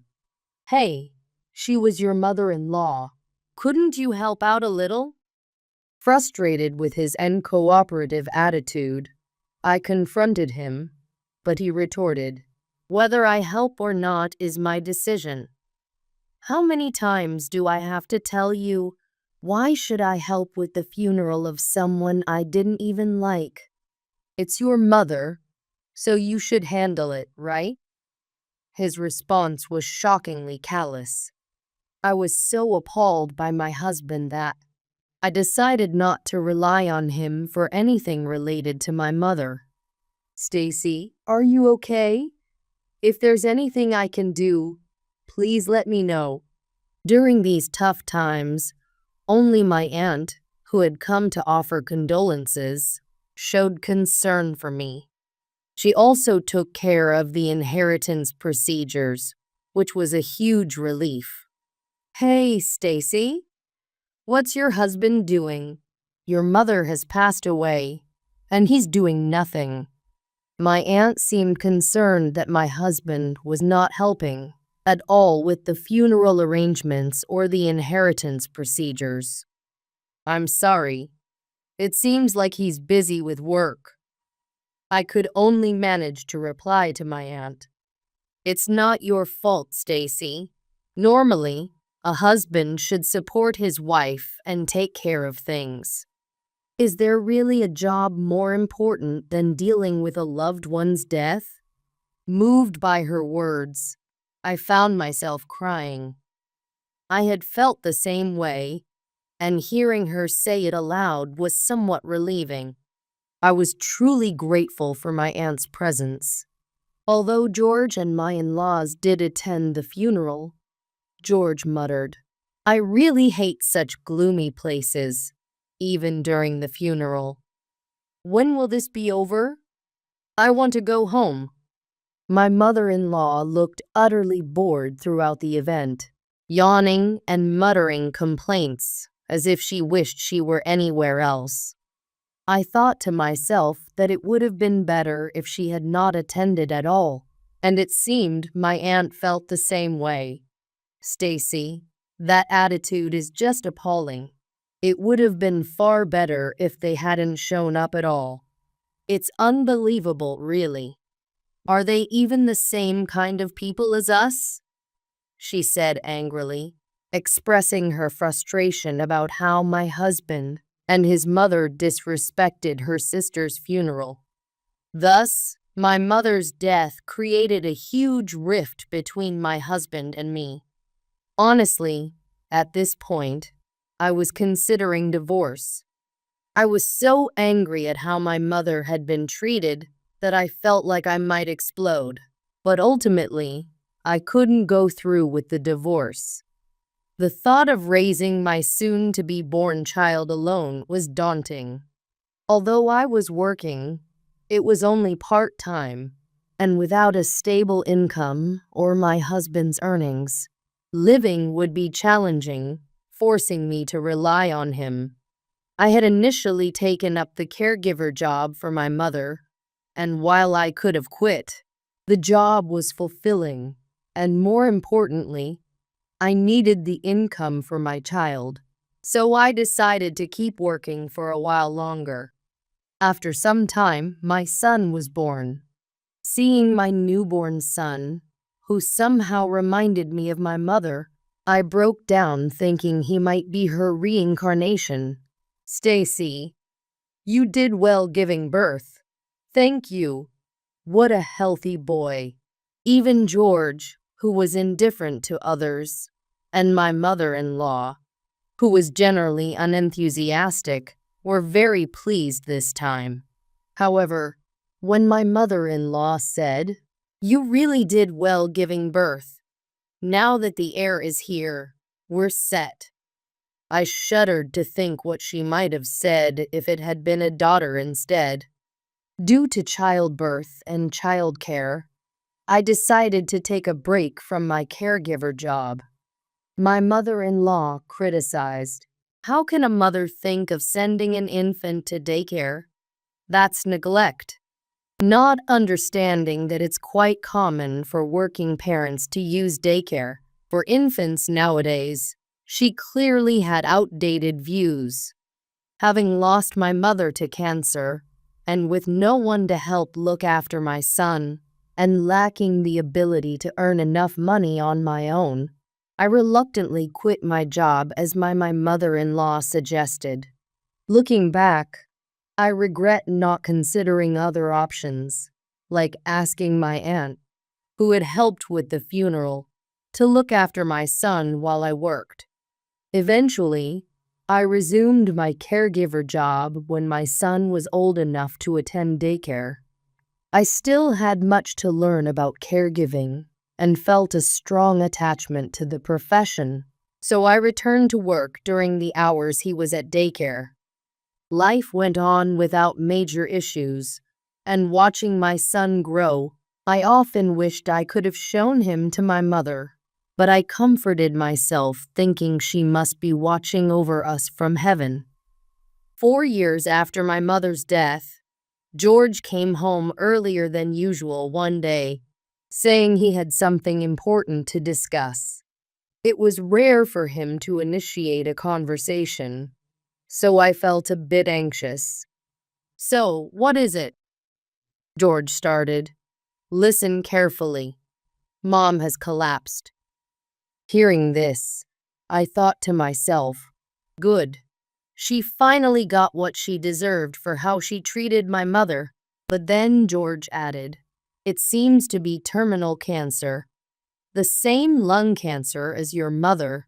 There's nothing that can be done, and she doesn't have much time left."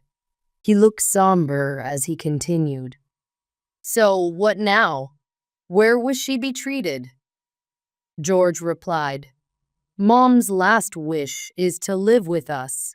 So I've already arranged for her to move from her house to ours. Please take care of it." Shockingly, George had decided to live with his mother without consulting me first. It was such a sudden announcement, and I couldn't accept it. Live together? I wasn't informed about this at all. I challenged him angrily. "So, I'm telling you now, or what? Are you planning to oppose me living with my mother at our home?" I had no choice but to be astounded by my husband George's response. Didn't he remember what he had said when my mother was in the same situation a few years ago? "Of course I'm opposed. Don't you remember what happened when my mom was in the same situation? What did you say?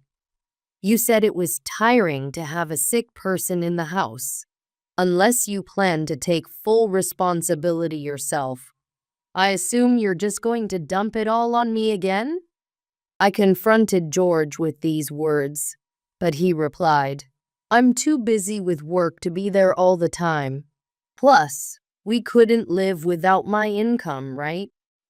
Stacy, caregiving is your profession, so you should quit your job and take care of my mother." Clearly, George intended to leave all the caregiving responsibilities to me. While I can't deny that his income supports our normal lifestyle, I was so angry that I threw back at him the very words he And my mother-in-law had said to me back then, "Why should we bother taking care of your mother in this house if she's already on her way out? I have my own job, so I can't be bothered." The moment I said that, George's face turned red.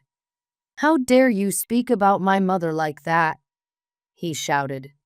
"I'm just repeating what you and your mother told me years ago. Why should I have to live with your mother?" I retorted sarcastically. "It's natural for a daughter-in-law to take care of her mother-in-law. My mother is practically your mother too. What nonsense are you talking about? My real mother is already dead, and your mother is nothing like mine." George was making no sense, so I countered him. "That might be so, but it's normal to think of your mother-in-law that way. There was no way I could treat my mother-in-law the way he suggested, knowing how horribly my own mother was treated. If that's what you're saying, then you take care of your mother entirely by yourself. I absolutely won't help," I told George bluntly and headed to my son's room. Our loud argument had surely been heard by my son. When I entered his room to check on him, he asked, "Mom, are you okay?" "Sorry, did you hear us arguing because we were speaking so loudly?" I said while stroking his head. "I'm okay. I'm just sad to see you look so sad, Mom. I'm on your side, Mom." Even though he was only 4 years old and probably didn't understand the details of our discussion, he tried to comfort me. My son was such a good child, yet his father couldn't muster the decency to consider others. At that moment, I made a decision to protect my son, who stood by me. Ultimately, George and I couldn't agree on living with my mother-in-law, but he began staying at his parents' home to sort out my mother-in-law's belongings. It was convenient for me that George wasn't coming home, because I had already decided to divorce him. About 2 weeks ago, my aunt mentioned seeing George walking arm in arm with another woman after my mother's funeral. "Stacy, I think your husband might be cheating on you." Despite my anger during my mother's illness, I had stayed with George for my son's sake. But I couldn't stand it anymore after hearing my aunt's suspicions of infidelity. I enlisted my aunt's help to hire a detective agency to investigate. The agency found clear evidence of infidelity. It really was true. I can't live with him anymore. I showed the evidence to a lawyer introduced by my aunt and asked for legal representation. The lawyer prepared various documents to ensure the divorce would go smoothly. Having decided to divorce, I planned to leave the house with my son the day George and my mother-in-law were due to return.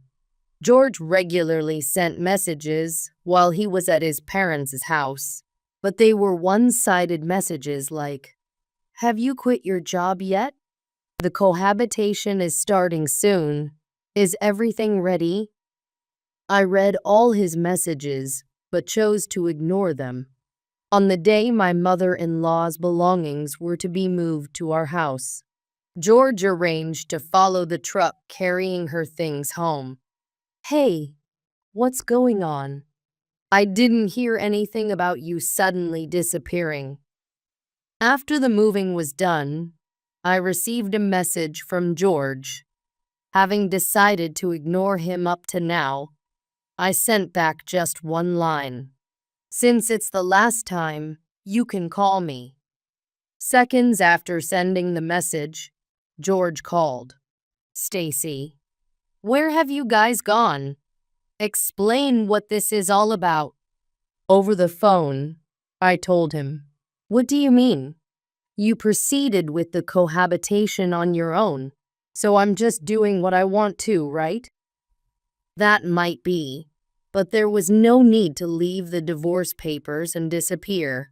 I had signed the divorce papers and left them on the living room table when I moved out with my son.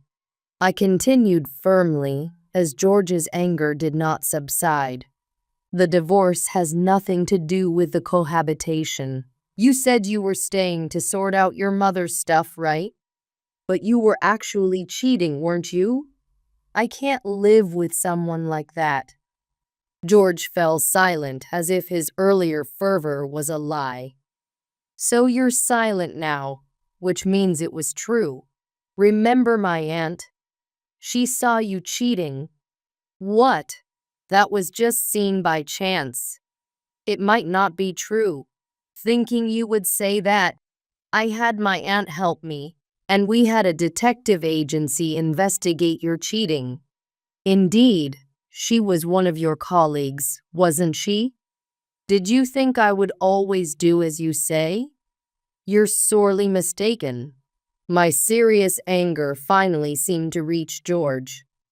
Perhaps realizing he had no more room to argue, he said, "All right, I hear what you're saying, and I'll listen properly. So come back home. I regret the affair, and I'll apologize properly. I'll also reconsider living with my mother. Please come back." George appeared quite desperate, but I felt a sense of vindication. "Sorry, but my son and I have chosen to become strangers to you. From now on, please talk through my lawyer. Don't expect me to answer if you call me." With that, I hung up the phone. Even as George continued to rant to the end, I ignored it.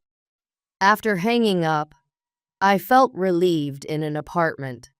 Having decided to leave home with my son, I struggled to find a good place, so I consulted my aunt. "Why don't you live in one of the apartments I own?" My aunt kindly offered us a room. "I'm really sorry for relying on you for everything." "Don't worry about it. It's natural to want to help a dear niece and her child. But I regret not speaking up sooner when your mother passed away." Hearing my aunt's words, I couldn't help but cry. Back when I was pregnant with my son, all I could think about was how financially challenging it would be if I divorced then. I deeply regretted not divorcing my husband sooner and relying on my aunt, as it would have spared me the frustrations I experienced back then. It's okay. I'm here for you now. Let's keep moving forward together. Seeing me in tears, my aunt must have sensed something and comforted me with those words. With her support, I was ready to proceed with the divorce from my husband. 3 days later, my lawyer called, suggesting, "Your husband has been calling non-stop, but he seems unwilling to agree to a divorce. It seems we're at an impasse, so let's meet and settle this once and for all. I'll be there too, of course." Although I never wanted to see my husband again, I agreed since the lawyer would be present. The meeting was set at the lawyer's office. On the day of the discussion, I left my son with my aunt and went to the lawyer's office alone. When I entered the room, my husband and the lawyer were already seated. "This scoundrel! How dare you just leave like that?" My husband immediately started yelling as he saw me, but the lawyer calmed him down and got him to sit back down. "Today, we need to discuss 3 main topics: the divorce itself, compensation, and child support." The lawyer started, but I expected that my mother-in-law would also come up in the conversation. The discussion began, and I calmly asked my husband, "When will you sign the divorce papers and submit them to the city hall?" "What are you talking about? I've told you, I don't want a divorce. Is this because you want me to take care of your mother?" "Don't make me say it again. It's natural for a daughter-in-law to care for her mother-in-law. As usual, my husband was spouting his nonsensical beliefs. Unfortunately, there's no such rule, and to think you wouldn't divorce after cheating is astonishing. Cheating has nothing to do with this. No, it very much does. You wouldn't let me live with my mother, but you unilaterally decided your mother should live with us, and assumed I would take care of her, while you went off to have fun with another woman. Let me make this clear. I am neither your servant nor your housekeeper, nor am I a dedicated caregiver. As our argument escalated, the lawyer intervened. What will you do, sir? If you continue to refuse the divorce, we can take this to court. It's up to you, but let me be clear, you have almost no chance of winning. Any lawyer you hire knowing it's a losing battle would be hard to find. Even if you find one, it will be costly. Faced with the lawyer's blunt statement, my husband's face turned pale. It seemed he was finally reflecting on his actions, but it was too late. Is there really no chance I can win? No, I can assure you, you will lose. We have ample evidence of your infidelity. Crushed by the lawyer's final word, my husband slumped. Eventually, realizing he had no way out, he agreed to the divorce. The settlement included $30,000 for infidelity and monthly child support payments, and the divorce was finalized smoothly. My husband's affair with his subordinate came to light at his company, thanks to someone I used to work with in the same department. The subordinate ended up resigning, and while my husband wasn't fired, he was moved to a less important department. With the responsibility of caring for his mother and frequent absences from work, I heard from a former colleague that he was struggling to make the compensation and child support payments due to his decreased income. His financial struggles were compounded when his affair became public, leading to his transfer and a significant salary reduction. He ended up working night shifts just to make ends meet. Consequently, he had to give up on caring for his mother at home, moving her to a palliative care ward instead, which further strained his finances. Apparently, he has lost a lot of weight due to stress and lack of food, bearing little resemblance to the man he once was. Meanwhile, with my aunt's support, I successfully continued my work as a caregiver and even upgraded my skills enough to earn a caregiving certificate, increasing my income. Now my son and I can live comfortably, though not lavishly. Is it really okay to rent me this beautiful apartment for just $300 a month? Feeling guilty about the deal I was getting, I asked my aunt again, but she insisted. I've told you it's fine.